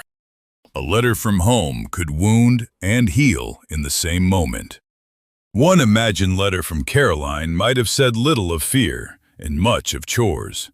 Mothers often hide terror beneath usefulness. Your father has repaired the south fence. The younger ones are well. The weather has turned cold. We pray for you daily. Come home when you can. Levi might have read such lines until the paper softened at the folds. A soldier does not only fight for flags and speeches. He fights for the world described in letters. War changed time. At home, years were marked by harvest, births, marriages, deaths, winters, and the steady widening of children's lives. In the army, time could become waiting. Waiting to move. Waiting for orders. Waiting for food. Waiting for pay. Waiting for news. Waiting to be well. Waiting for the next thing to fear. Levi endured enough of that life for the old newspaper to remember his 3 years in Union Army service. 3 years. For a young man, that is not a small piece of life. Those years carried him from youth toward manhood by a road no mother would have chosen. Whatever battles, illnesses, marches, camps, losses, and memories marked those years, they entered him and stayed. Some he would later tell, some perhaps he did not. Old soldiers often choose their stories carefully. Not everything survived by a man is handed down. Some memories remain where they first lodged, too deep for table talk. But the fact that Levi told stories at all matters. It means the war became part of family memory, not merely military record. It means younger generations could look at him and see not only an old farmer or grandfather, but a man who had once worn Union blue. The boy who had stood in Daniel and Caroline's house asking to go had become a veteran before he was fully grown. When the war loosened its hold and Levi returned to civilian life, the farm world did not pause to honor his transition. That is another quiet cruelty of coming home. A man may carry war inside him, but the cows still need tending. Fields still require work. Saws still cut. Mud still clings. People who love him may be grateful he survived and still expect him to help with the ordinary burdens of living. Perhaps that saved him. Work can be merciless, but it can also give shape to a mind that has seen too much disorder. Levi came back to a world that knew him and did not know him.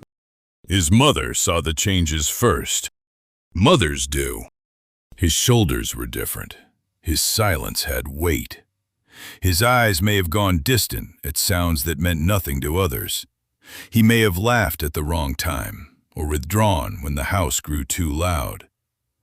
Or perhaps he simply returned with a steadiness others mistook for ease. Daniel would have understood some of it. Not all. No two men carry service the same way. One morning after Levi's return, father and son worked together without much speech. The field did not ask where Levi had been. The soil accepted him only by what his hands could do. After a long while, Daniel said, "You're slower than you were." Levi glanced at him. "Good to be home too, Pa." Daniel kept working. Levi waited. Then Daniel said, "Didn't say I minded." That was as close as some fathers came to tenderness. Levi understood. They worked on. Birds moved along the fence line. The sun rose higher. Somewhere beyond the trees, the creek kept running, as it had before the war, during the war, and after the war. Levi stopped for a moment and listened. Daniel noticed, but did not speak. Perhaps Levi was hearing water. Perhaps something else. After a while, Levi took up the work again. Home did not erase what had happened, but it gave him ground beneath it. In 1867, Levi married Mary Hallowell. The record gives her name, her birth in 1845, her parents, Christopher Hollowell and Mary Shank, and the children who came from her marriage to Levi. Mary did not marry only a farmer. She married a veteran, a firstborn son, a man shaped by Ohio fields and Union service. She married whatever he could say and whatever he could not. In return, she brought her own strength, history, family, and expectations into the life they would build. A marriage after war is still a marriage. There is romance, if the couple is fortunate. There is also weather, work, money, family, sickness, land, children, grief, and the daily decision to remain. Levi and Mary would have children of their own: Milo, Bertha, Viola, Harry Dunbar, Edith, James Garfield, and Leon Martin. And with those children, the Bowmans story moved again. Not away from the past. Through it. Christian and Savina's westward courage had passed into Daniel's farm. Daniel and Caroline's endurance had passed into Levi.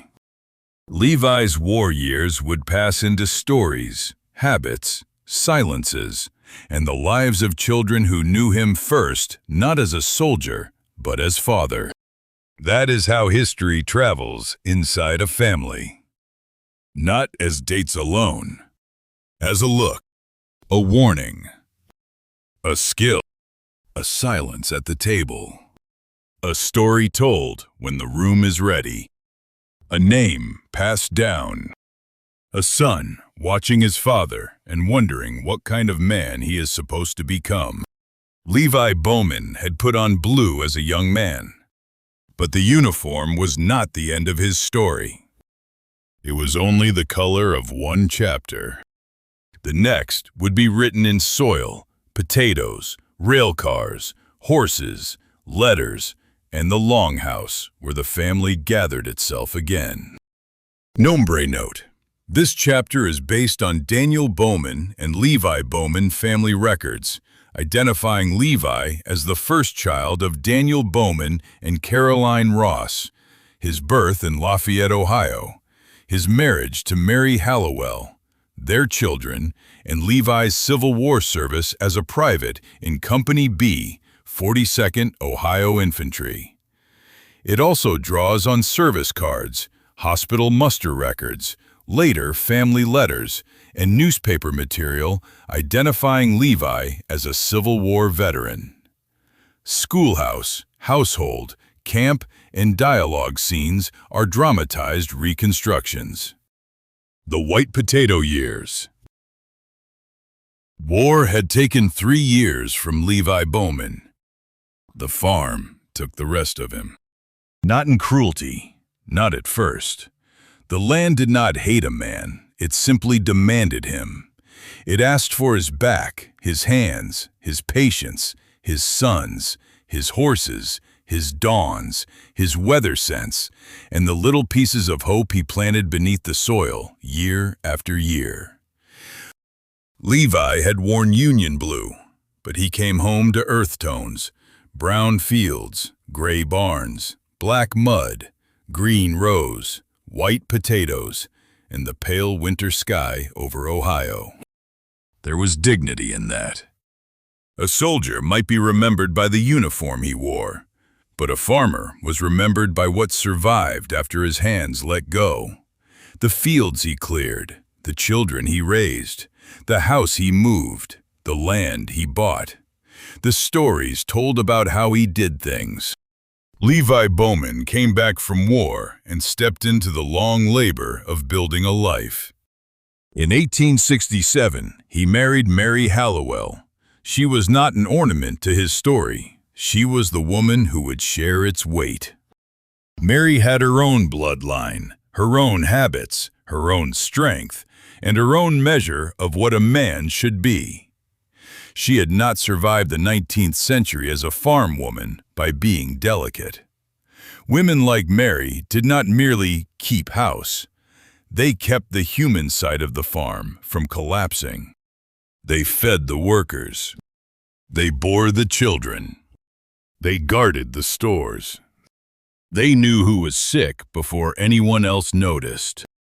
They made shirts last longer than shirts wanted to last. They could hear trouble in a child's breathing, a pan's silence, a man's step, or the wind turning wrong. Levi may have owned the field on paper, but Mary helped make the place livable. Their first home did not begin as an empire. The family record says Daniel sold Levi and Mary a 40-acre farm. That small farm became the beginning of their prosperity. In time, Levi would become known for raising white potatoes, shipping them by railroad, and expanding his land holdings through additional purchases, until he held more ground than he began with. But before any of that sounded successful, it sounded like work. Potatoes did not care that Levi had served in the war. They did not care that Mary had children to tend. They did not care that the spring was wet, that summer was dry, that the wagon needed repair, that a horse went lame, that a child had fever, or that money was tight. Potatoes cared about soil, weather, timing, labor, and luck. A farmer could control some of those. Never all. That was the bargain. One April morning, Levi stood at the edge of a field with a sack at his feet and a sky above him that could not make up its mind. Mary came out carrying something wrapped in cloth. "You forgot this." Levi turned. "I did not forget. I left it." That is forgetting, with pride added. He took the food from her. The air smelled of damp soil and waking grass. The children were somewhere behind her, one crying, one laughing, one old enough to be useful and trying to avoid being noticed. Levi glanced at the clouds. Too wet yet. You said that yesterday. It was true yesterday. And today? Still true. Mary looked at the field. To her, perhaps, it seemed only earth waiting to be worked. To Levi, it was a calculation. Moisture, weight, horses, rows, rot, yield, timing, market. Farming made profits out of men who were punished every time they guessed wrong. Mary drew her shawl closer. If you wait too long, you'll worry. If I start too soon, I'll worry more. She gave him the look wives reserve for husbands who have trapped themselves in their own logic. Then I suppose the day will not be wasted, she said. How so? You have found worry either way. Levi almost smiled. Mary turned back toward the house. Come in before the food is cold. The food you said I forgot? The food you left with pride added. She did not look back, but he knew she was smiling. That too was part of the farm. Not merely endurance, but the little sparks of humor that kept endurance from becoming bitterness. Children came into Levi and Mary's household, as they had into Daniel and Caroline's before them. The record names them: Milo, Bertha, Viola, Harry Dunbar, Edith, James Garfield, and Leon Martin. 7 children, 7 new futures.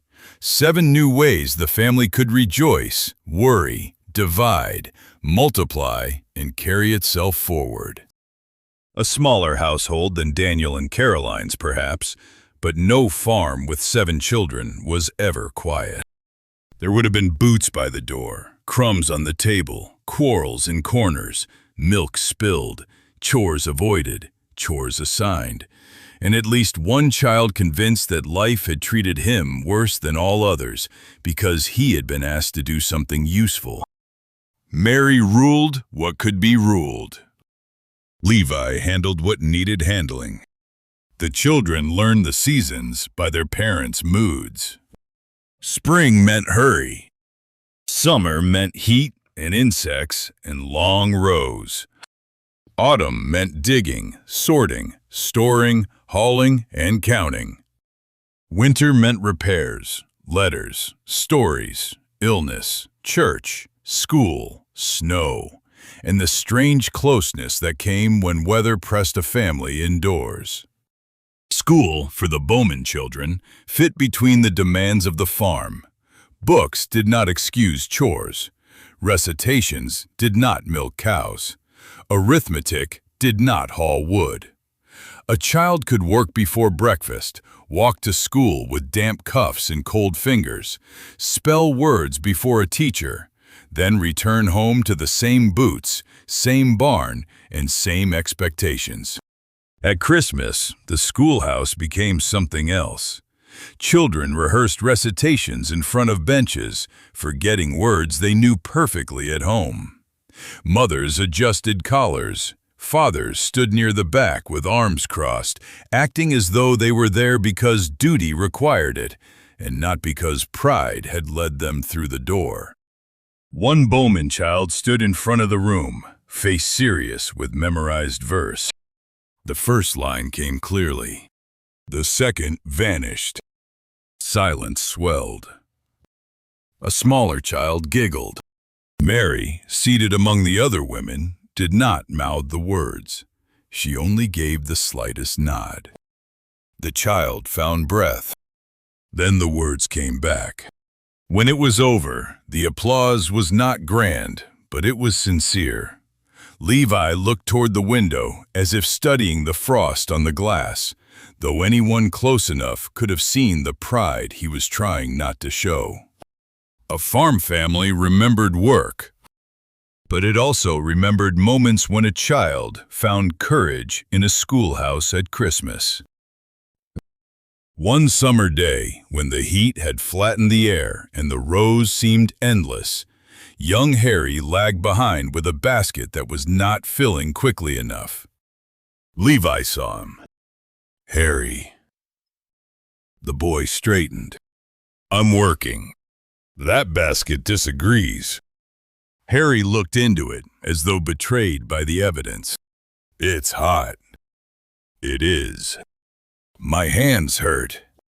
"They will." "That all you're going to say?"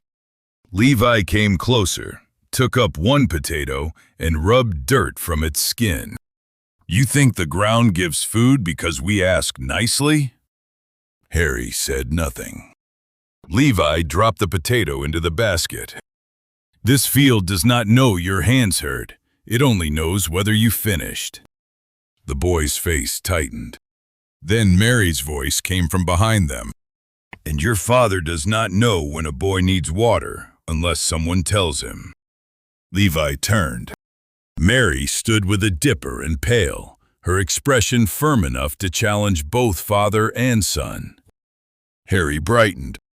Levi accepted the correction without admitting it was one. "Drink," he said. Harry drank like a child rescued from the desert. Mary watched him, then looked at Levi. "He is not a horse." "I know that." "Then stop talking to him like one." Harry nearly choked, trying not to laugh. Levi pointed at him. "Finish drinking." Mary hid her smile badly. On a farm, mercy often arrived in a pail of water. The potato years gave the family more than food. They gave Levi standing.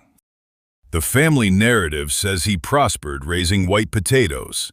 That word, prospered, should not be passed over too easily.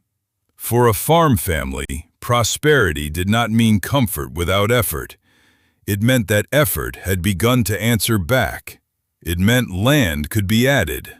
It meant debts could be managed. It meant children might have a better footing than their parents had. Levi learned the potato business not only as a farmer, but as a man tied to the railroad age. The record says the potatoes were shipped by rail, and that the loading involved horses and ropes, the kind of practical farm engineering that turned muscle, animal power, and farmer ingenuity into commerce. That is where the world changed. The Bowmans had come from wagon roads, axes, and settlement labor. Now the railroad gave a farmer's crop a longer reach. A potato pulled from Ohio soil could travel beyond the township, beyond the familiar roads, beyond the distance a wagon could reasonably carry it. The iron rails widened the farm's imagination. One autumn morning near the loading, the air was sharp enough to make men keep their coats buttoned until work warmed them. Wagons stood with sacks and crates, horses shifted, harness creaking. Men called to one another in short phrases, not because they lacked vocabulary, but because heavy work punishes long speeches. Levi stood near the rail car, judging the angle of the rope. "Not that way," he said. One of the younger men frowned. "It'll pull." "It'll pull wrong. Pulling is pulling." Levi looked at him. "That kind of thinking breaks things." The man flushed, but said no more. Levi adjusted the line, ran the rope where he wanted it, and gave the horse's lead a slight motion. Easy. The load moved. Not fast. Not beautifully. But correctly.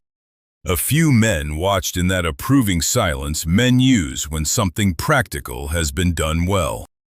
Harry, older now and strong enough to be genuinely useful, stood nearby. "You knew it would work?" Levi kept his eyes on the movement. "I knew the other way wouldn't." "That's not the same." "No," Levi said. "It's better. A man does not need to know everything. He needs to know enough to avoid stupid." Harry absorbed that. It was a lesson with many uses. Mary's labor rarely appeared in the public parts of prosperity. That was the way of the time, though not the truth of it. A man could be known for his potatoes, while a woman's work disappeared into meals, mending, births, mourning clothes, preserved food, clean bedding, church attendance, and the endless, invisible planning that kept a household from failing. During harvest, Mary's kitchen would have worked like a second engine. Men came in hungry. Children came in filthy. Weather came in through every open door. Someone needed a bandage. Someone needed scolding. Someone needed more food than manners allowed him to ask for. Mary moved through it all. One evening, after a long day of digging and hauling, Levi came in later than expected. The children had already eaten. The room held the heavy warmth of cooked potatoes, bread, and bodies tired from work. Mary set a plate before him. He sat, slower than usual. She noticed. Back? Some. That means yes. He took up his fork. She stood beside the table, watching him with the frankness of a woman who had earned the right. You are not young enough to pretend anymore. Levi looked up. I was never young enough to pretend with you. No, she said, you were not. He ate a few bites. The house had quieted. Somewhere overhead, one of the children turned in sleep. Outside, the night had settled over the farm, hiding the fields that would demand them again tomorrow. Levi said, "Good crop." Mary sat across from him. I know. You haven't seen the numbers. I have seen your face. He paused. She was right. The rail shipment should do well. Should? He gave her a look. Woman, let me enjoy a thing for half a minute. Mary folded her hands. I am enjoying it. I am simply doing so accurately. Levi laughed then, tired but real. It filled the kitchen briefly and faded into something better than silence. A good crop did not erase all burdens, but it gave a family breath. Prosperity did not make Levi still. The record tells how land was added. 40 acres purchased from Asa Canfield, another 40 from Zachary Fish, bringing Levi's farm to 80 acres. Land changes a man. Not because acreage makes him better, but because land increases responsibility. More ground meant more planting, more risk, more work, more possibility, and more for the children to measure themselves against. When Levi first walked the added ground, he may have gone alone. Some decisions require silence. He would have looked at the lay of it, the drainage, the soil, the trees, the access, the distance to the house, the work required to make it answer properly. He would have seen not only land, but years. Years of labor, years of debt, years of crops, years of sons growing into men, years of Mary waiting for him to come in, because land always asked for 5 more minutes. A farmer does not buy ground once. He buys it every year with his body. Later that day, Mary found him looking over a rough sketch or calculation. You bought it in your mind already, she said. Levi did not deny it. Good land. All land is good land before a man owns it. He looked at her. That is cheerful. That is marriage. Someone must speak sense while you look at dirt like it is scripture. He leaned back. We can make it work. Mary heard the word we. She always did. Then we had better, she said. And that was that. Not approval exactly. Something struggling. Partnership. Then came the house. Family memory preserved in the record tells of Levi moving a house with horsepower. He purchased the old Fox house and moved it by attaching it to a horse hooked to a platform at the side of the road, winding a rope attached to the house around the platform. When the horse turned, the rope wound and pulled the house forward. The house eventually became known as the Long House. There are stories that survive because they deserve to. This is one of them. A man may live a decent life and leave only dates, but move a house with a horse, a rope, a platform, and enough stubborn confidence, and the family will remember. The day of the move would have drawn attention. Neighbors did not ignore a house traveling down a road. Children would have come running. Men would have stood with hands on hips, pretending skepticism while hoping to witness success. Women may have watched from a distance with a mixture of amusement and concern, already imagining what might break and who would have to clean up afterward. Mary likely knew better than to ask whether Levi was certain. Certainty was beside the point. The question was whether he was committed. He was. Levi stood near the rigging, checking the rope. The horse shifted, unaware that it had been enlisted into family legend. Harry, or one of the boys, watched closely. "You sure it'll move?" Levi did not look up. Everything moves if persuaded correctly. What if it doesn't? Then we persuaded again. A neighbor laughed. Mary, standing nearby, said, "And if it falls?" Levi glanced at her. "Then I expect you will mention it.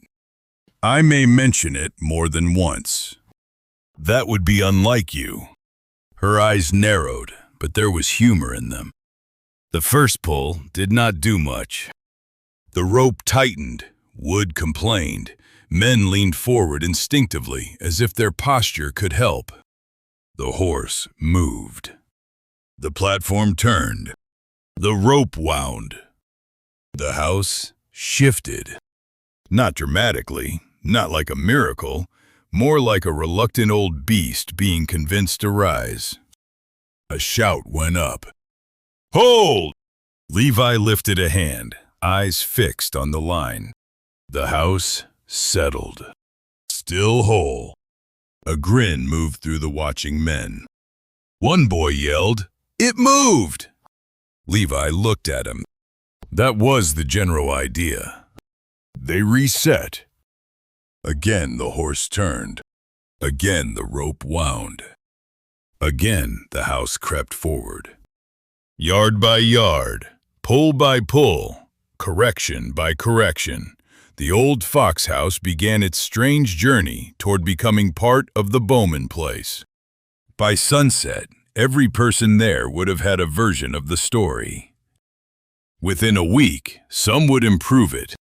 Within a generation, it would belong to the family. The Longhouse was not merely a building. It was proof of Levi's mind, practical, patient, stubborn, inventive. It was also proof that families do not only inherit land. They inherit stories about how impossible things were done. The house changed the shape of their lives. A house is never just boards and rooms. It teaches a family how to gather. It decides where children sleep, where meals happen, where grief sits, where laughter carries, where old people warm themselves, where letters are written, where babies are born or tended, where news is received, and where silence becomes heavy. The Longhouse gave the Bowmans space, but space does not make life easy. It only gives life more places to happen. Winter in that house would have had its own voice. Whined along the length of it. Footsteps traveling farther. Children disappearing into corners. Mary calling from one room and being ignored in another because a long house gave children more chances to pretend they had not heard. Snow would have drifted along the sides. Doors would have swollen. Floors would have complained in the cold. On Christmas, though, the length of the house may have become a blessing. Room for children. Room for married children returning. Room for food, coats, boots, noise, stories, and the kind of gathering that made the work of building and moving seem worth it. One Christmas evening in the Longhouse, after the younger ones had eaten too much and the older ones had settled into adult conversation, Levi sat near the fire while Mary moved through the room correcting the small failures of celebration. A child too near the lamp. A plate left where it should not be. Someone's boots melting snow onto the wrong floorboard. Levi watched her. "You're working harder than you did in the field." Mary did not slow down. "That is because the field does not drop crumbs." One of the children heard and laughed. Outside, the dark pressed against the windows. Inside, the house glowed with the warmth of too many people in one place. Someone asked Levi about the war, perhaps because children always want old stories and rarely understand the cost of them. Mary looked over quickly. Levi felt the room shift. There were stories he told easily. Others he left untouched. This time, he chose one that could live safely among children. He told of mud, of bad food, of a man who snored so loudly others threatened to assign him to the enemy, of marching until every foot in the company complained. The children laughed. The adults heard what he did not say. Mary returned to her work. Levi saw her face soften. Christmas, like the Longhouse itself, made room for both memory and mercy. By 1914, Mary was gone. The record gives her death as July 17, 1914, in Petersburg, Michigan, and her burial in Pleasant View Cemetery. The death of a wife after nearly a lifetime together does not merely remove a person. It alters the air. Levi had lived through war, work, risk, and age, but Mary's absence would have changed ordinary things in ways no outsider could fully see. A chair, a cup, the way the house sounded in the morning, the missing correction, the silence where her opinion should have been. Widowers often discover that grief waits in practical places. A man may endure a funeral with composure and then be undone by reaching for something his wife always kept in the same drawer. After Mary's death, Levi continued living because living is what remains. The record and obituary materials show him in later years connected with his children, including time in Youngstown with his daughter, Mrs. R.R. Fox, and later death in 1936 at the age of 93. But those years belong to another chapter.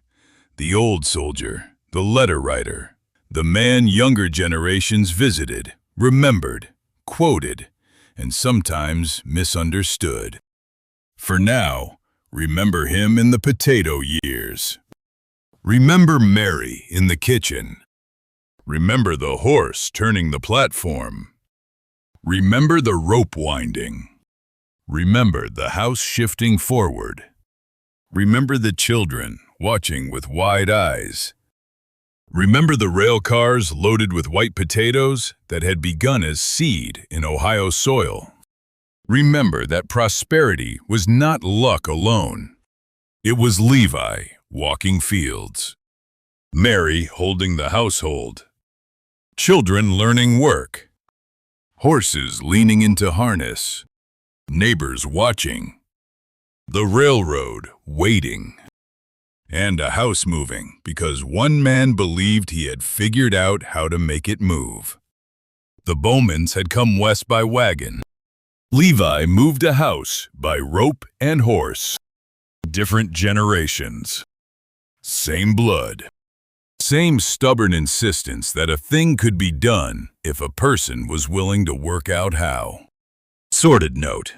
This chapter is based on the Levi Bowman family pages, identifying Levi Bowman, Mary Hallowell, their children, the 40-acre farm sold to them by Daniel Bowman, Levi's white potato farming, railroad shipping, later land purchases from Asa Canfield and Zachary Fish, the movement of the old Fox House that became known as the Long House, Mary's death, and Levi's later obituary materials.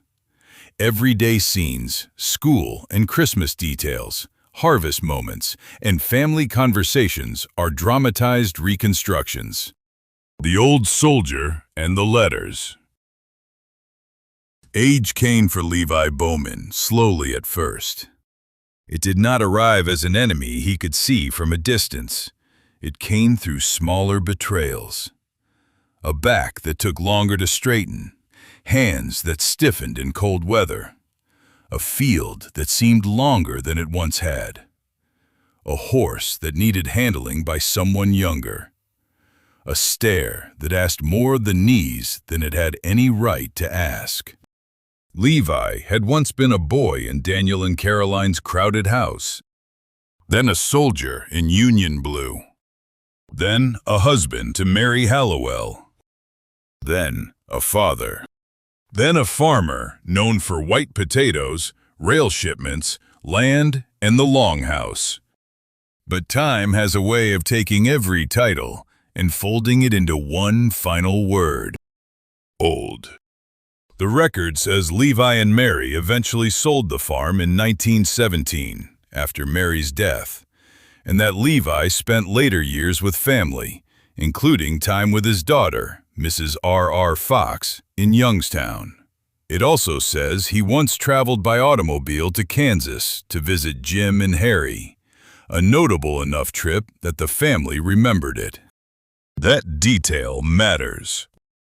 A man born in 1843 had entered a world of horse roads and hand labor. By old age, he had seen railroads change markets, war change the nation, and automobiles change distance itself. One can imagine him standing near a car before that Kansas trip, looking at the machine with the cautious suspicion of a man who trusted horses, because horses at least had sense enough to be afraid. "You ready?" someone asked. Levi looked at the automobile. "Does that thing know the road?" The younger man laughed. "I know the road." "That was not my question." They got him in anyway. For a man of Levi's age, a car ride over that distance must have felt less like travel and more like being carried forward by the future, whether he approved of it or not. Roads passed under wheels faster than hooves could manage. Towns came and went. Fields rolled by. The old distances shortened. Levi had spent his life learning the weight of miles. The automobile treated miles as if they were merely numbers. That could make an old man feel both amazed and insulted. He became useful in another way, too. The family record says Levi wrote letters for people who could not read or write. That kind of service is easy to miss. It had no uniform, no badge, no title, no office. But for the person who could not form words on paper, Levi became a bridge. A letter could carry news, affection, grief, apology, instruction, or hope. It could cross a distance the body could not. It could tell a son to come home, a daughter that someone was ill, a brother that money was needed, a cousin that a baby had been born, or a friend that death had entered the house. To write for someone else required more than penmanship. It required listening. It required respect. It required knowing which words belonged to the speaker and which words the writer must not add. On a winter afternoon, an older neighbor might have come to Levi with his hat in his hands, snow melting from the brim. "I need a letter writ." Levi would have looked up from his chair. To who? My boy. The answer would have carried more weight than the words. Levi would have pulled paper close. What do you want him told? The man shifted, uncomfortable. That his mother ain't well. Levi waited. Men who had hard news often began with the part least likely to break them. And the man swallowed. And if he aims to see her, he ought not wait for spring. Levi dipped the pen. No old soldier needed to be told what urgency sounded like. He wrote slowly, not because his mind was slow, because some sentences deserved to be made carefully. Letters also carried the daily life of the family. They carried weather, cold snaps, road conditions, children's behavior, who had been sick, who had been visiting, who had gone home, who was expected soon. A letter might say that the roads were bad, that the boys were getting on with chores, that someone had been down with a cough, that a woman had been canning, that a neighbor had stopped by. It might carry a sentence about feed, a sentence about church, a sentence about Christmas, a sentence about the cold. The subjects sound ordinary. That is why they matter. Families are not held together only by weddings, wars, and funerals. They are held by the little reports. We are well. The boys are behaving. The weather is bitter. Come when you can. Write soon. Levi understood that. Perhaps because he had once been away from home, waiting for such things. By 90, Levi had become more than a family elder. He had become a living piece of the past. A newspaper article remembered him as a bedfast boy in blue, a Civil War veteran who recalled voting for Abraham Lincoln and telling stories of his years in the Union Army. That is a remarkable thing. Lincoln had become a monument in the national imagination, but to Levi, he had once been a man to vote for. The Civil War had become history to younger people, but to Levi, it had been mud, sickness, marching, waiting, fear, and boys in uniform trying to become men before death found them. The young came to him for stories. They wanted the war made understandable. Old men often know that the truth is not so simple.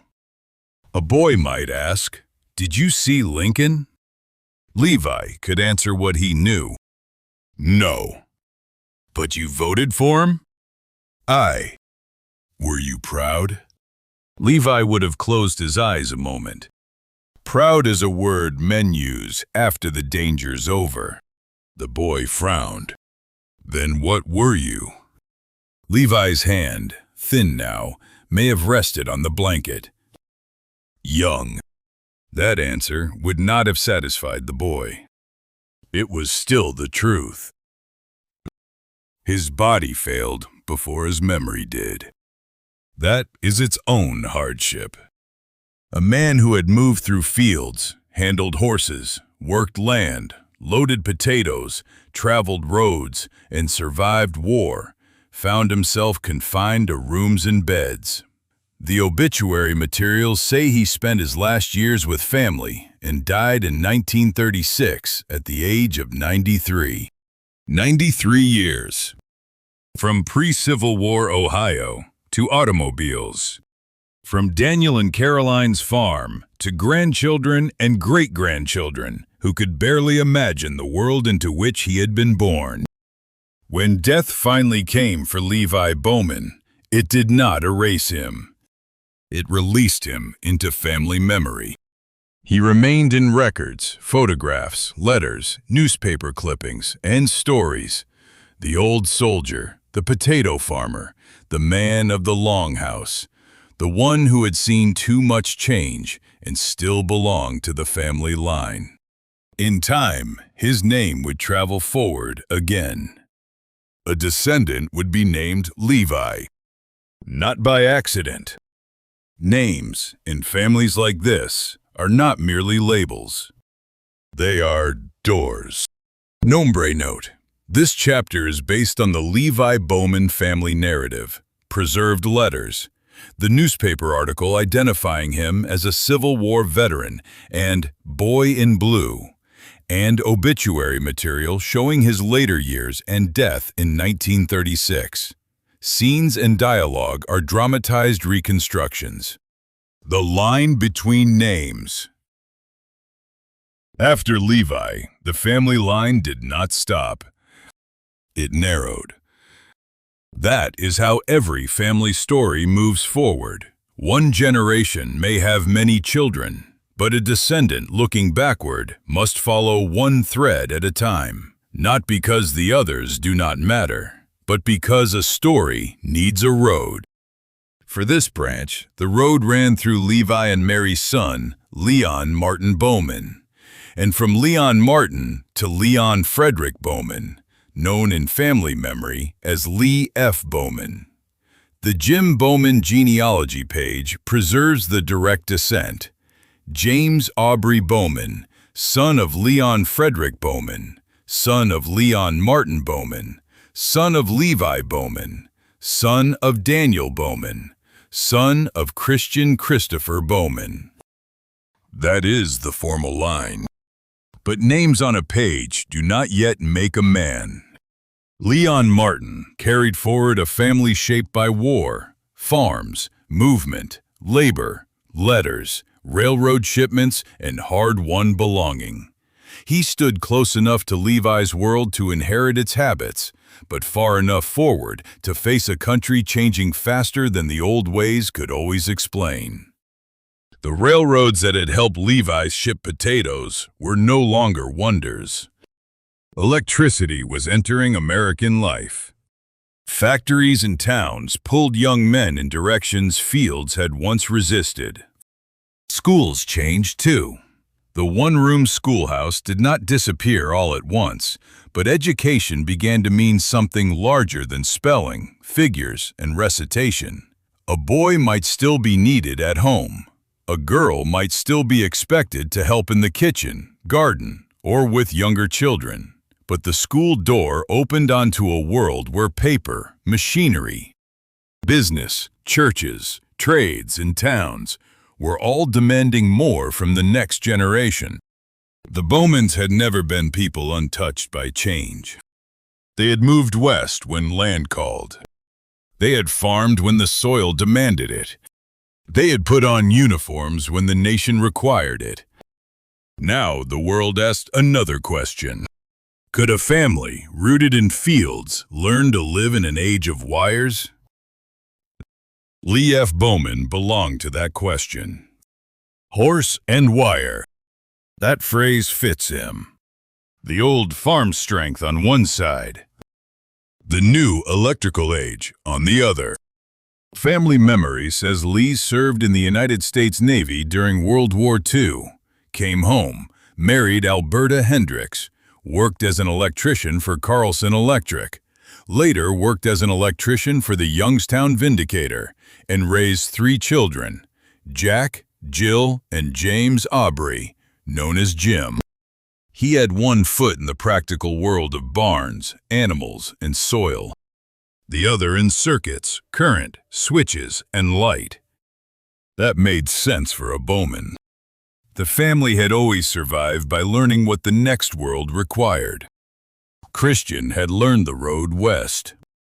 Daniel had learned Ohio ground. Levi had learned war, railroads, potatoes, and the strange mechanics of moving a house by horse and rope. Lee learned electricity. He learned a force that could not be seen directly, only respected, managed, and carried safely from one place to another. A farmer reads weather that way. A sailor reads water that way. An electrician reads current that way. Invisible things can kill a careless man. Invisible things can also light a room. A practical intelligence runs through that kind of work. It is not the intelligence of long speeches. It is the intelligence of hands that know what must be tested before it is trusted. Before Lee was an electrician, before he was a husband and father, before he was remembered by grandchildren, he was a boy in a family where old stories still had weight. Levi's generation had not vanished yet. The Civil War was not ancient history to those who had known old men who wore blue. The stories of farms, potatoes, letters, and longhouses still moved through family rooms. The children of one generation heard pieces of another and carried them forward without always knowing what they were carrying. School would have been part of Lee's early world, but not in a way that erased work.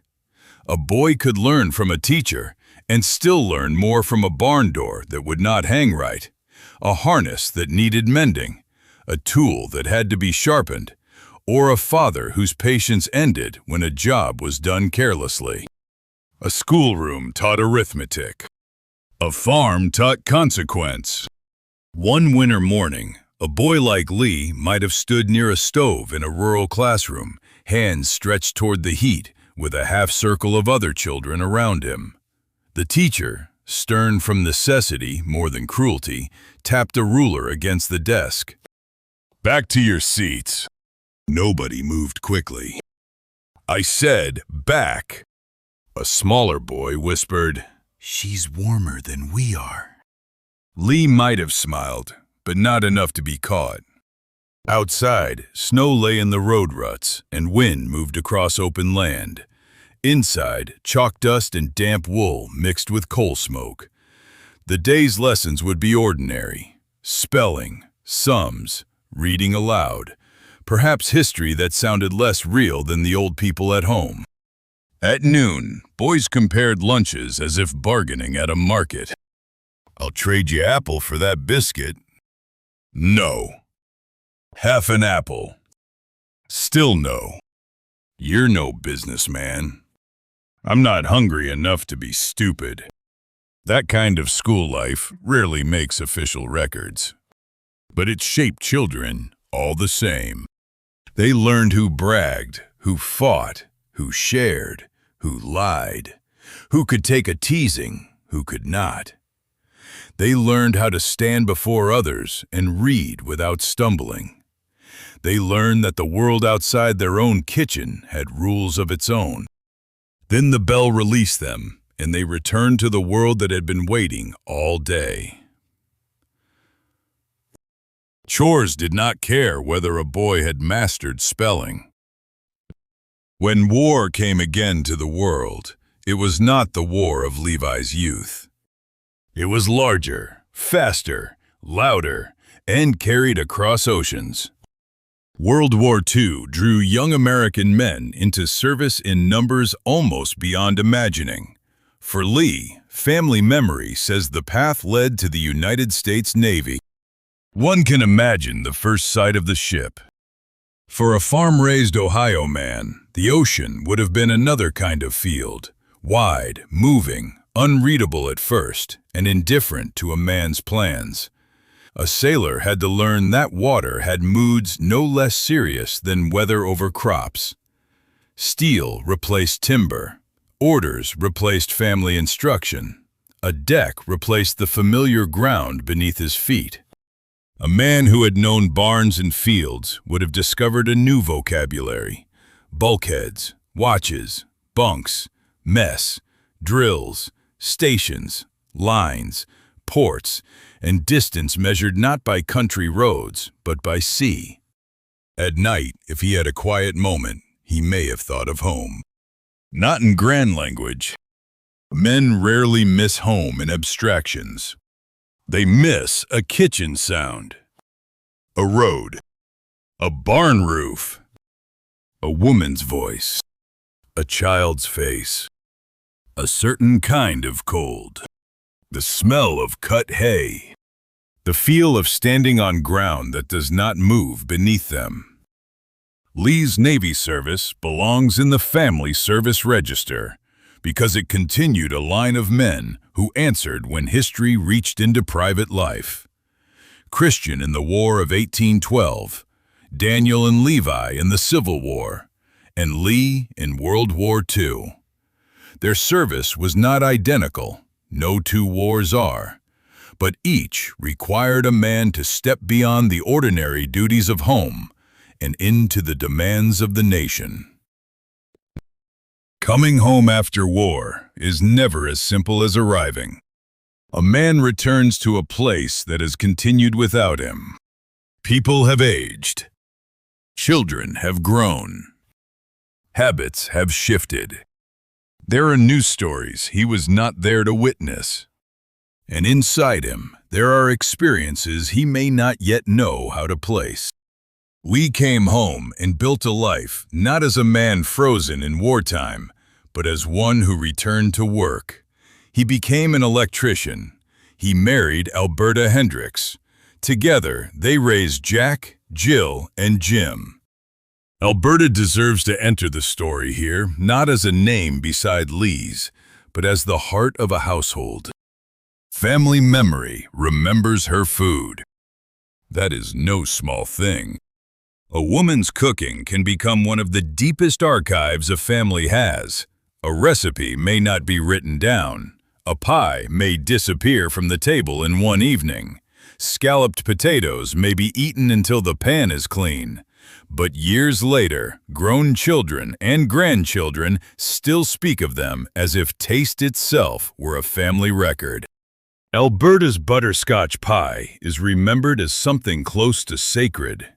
Her scalloped potatoes are remembered as out of this world. That kind of praise is not really about sugar, butter, potatoes, milk, or salt. It is about being fed by someone who belonged to you.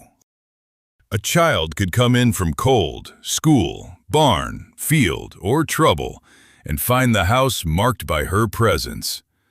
The kitchen did what churches and cemeteries also do in family life.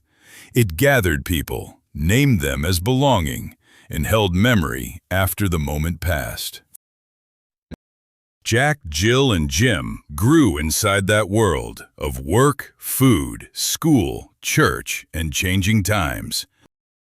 Their childhood would not have been the same as Levi's, but it still carried echoes.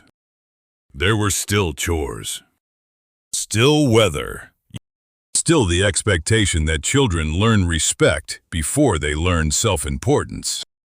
Still school mornings when someone could not find what they needed, when a child was late, when lunch had to be packed, when boots or shoes were not where they belonged.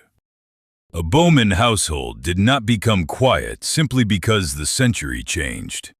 One school morning, imagined from the ordinary life of families like theirs, Alberta stood in the kitchen while one child searched for a book, another complained that someone had taken his place at the table, and Jim tried to leave before anyone could assign him one more task. "Gangs Aubrey," Alberta said without turning. Jim stopped. The full name had weight. "Yes. You are not leaving that door until you take this with you." She held out lunch. I wasn't forgetting. Lee, sitting near the table with the quiet of a man who had already been to work in his mind, said, "Then you were practicing?" Jack laughed. Jim took the lunch. Jill, who missed very little, said he was forgetting. I was not. Alberta gave him the look that ended trials before evidence could be presented. "Go to school." The door opened. Cold air entered. Children spilled out into the day. Behind them remained the kitchen, the smell of breakfast, and the mother who had already done more before school than most people counted in a whole morning. School widened the children's world. It gave them classmates, teachers, rules, games, crushes, fights, tests, dances, and the early awareness that family was not the only measure of a person. But school did not replace family. It sent children out and then returned them, changed a little each day to the dinner table. There were report cards. There were programs. There were days of pride. There were days someone hoped the teacher would not call home. In small communities, school was never entirely separate from church, work, fire departments, farms, and neighbors. Everyone seemed to know something about everyone else. A child's behavior did not stay contained inside the classroom. It traveled through grocery stores, parish halls, ball fields, and phone lines. A Bowman child who misbehaved at school could find the news home before he was. That was one of the disadvantages of community. It was also one of its strengths. People watched over children, corrected them, fed them, reported on them, and remembered them. A family did not raise children entirely alone. The community helped, sometimes whether the children wanted it or not. Lee and Alberta first had a small farm in Canfield, Ohio, according to family memory. Later came the Greenford farm, the place that would become central to later Bowman generations. The family remembers the purchase of the Greenford farm in 1966. That land matters, not only because it was owned. It matters because it became a gathering place. A place where barns stood.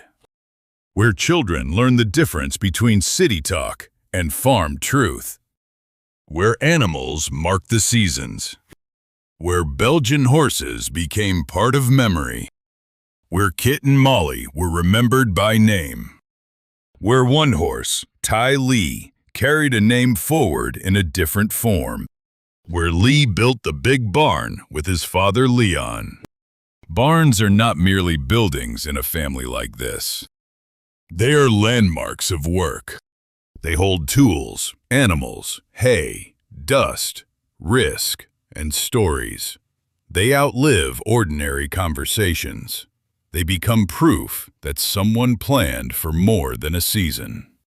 One can imagine Lee and Leon standing before the framing of that barn, 2 generations measuring a structure that would outlast the day. "That line's not right," Lee might have said. Leon would have looked along the timber. "It is if you stand crooked." "I'm not standing crooked." "Then the barn is." Such exchanges do not need to be preserved word for word to be true to the kind of men who build things. Men working with lumber often speak through correction, teasing, and the shared understanding that the work matters more than the talk around it. The barn rose because hands made it rise. Not all at once. Board by board. Beam by beam. Decision by decision. A boy watching such work learns a lesson no classroom can fully teach. Permanence is built from temporary effort, repeated long enough to stand. The Greenford farm became part of Jim Bowman's childhood and adulthood in ways that would shape the next chapters. Jim was the youngest of Lee and Alberta's 3 children. Jack, the oldest son, served in the Navy, married, and moved to Jefferson, Ohio. Jill married Jack Craig and raised 2 children in a farming life of hogs and crops. Jim stayed tied to the line that would lead to Ty, Darren, and Jamie. The formal record would one day list him as James Aubrey Bowman, born November 9, 1948, in Mahoning County, Youngstown, Ohio. Son of Leon Frederick Bowman and Alberta Faye Hendricks. It would list his marriage to Susan Elizabeth Batisky in June 1969 and name their children Ty Joseph, Darren Lee, and Jamie Sue. But before any of that, Jim was a boy moving through school, family, farm, and a world still shadowed by the wars his elders had known. He would grow into a man who wanted to serve in Vietnam but was designated 4F and could not go. He would find another uniform of service through the Green Township Volunteer Fire Department. He would marry Sue, whose own service would become part of the community story. He would become a father. And in time, he would return with Sue to the Greenford farm, completing a circle that had begun long before either of them knew what the land would mean. The line between names had carried the family from Christian to Daniel, Daniel to Levi, Levi to Leon Martin, Leon Martin to Lee F. Bowman, and Lee to Jim.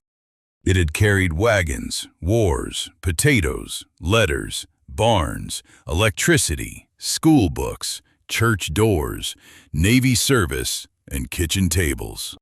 It had carried grief. It had carried work. It had carried food. It had carried the stubborn refusal to let the story end. And now it stood at the edge of the modern Bowman family. Not finished.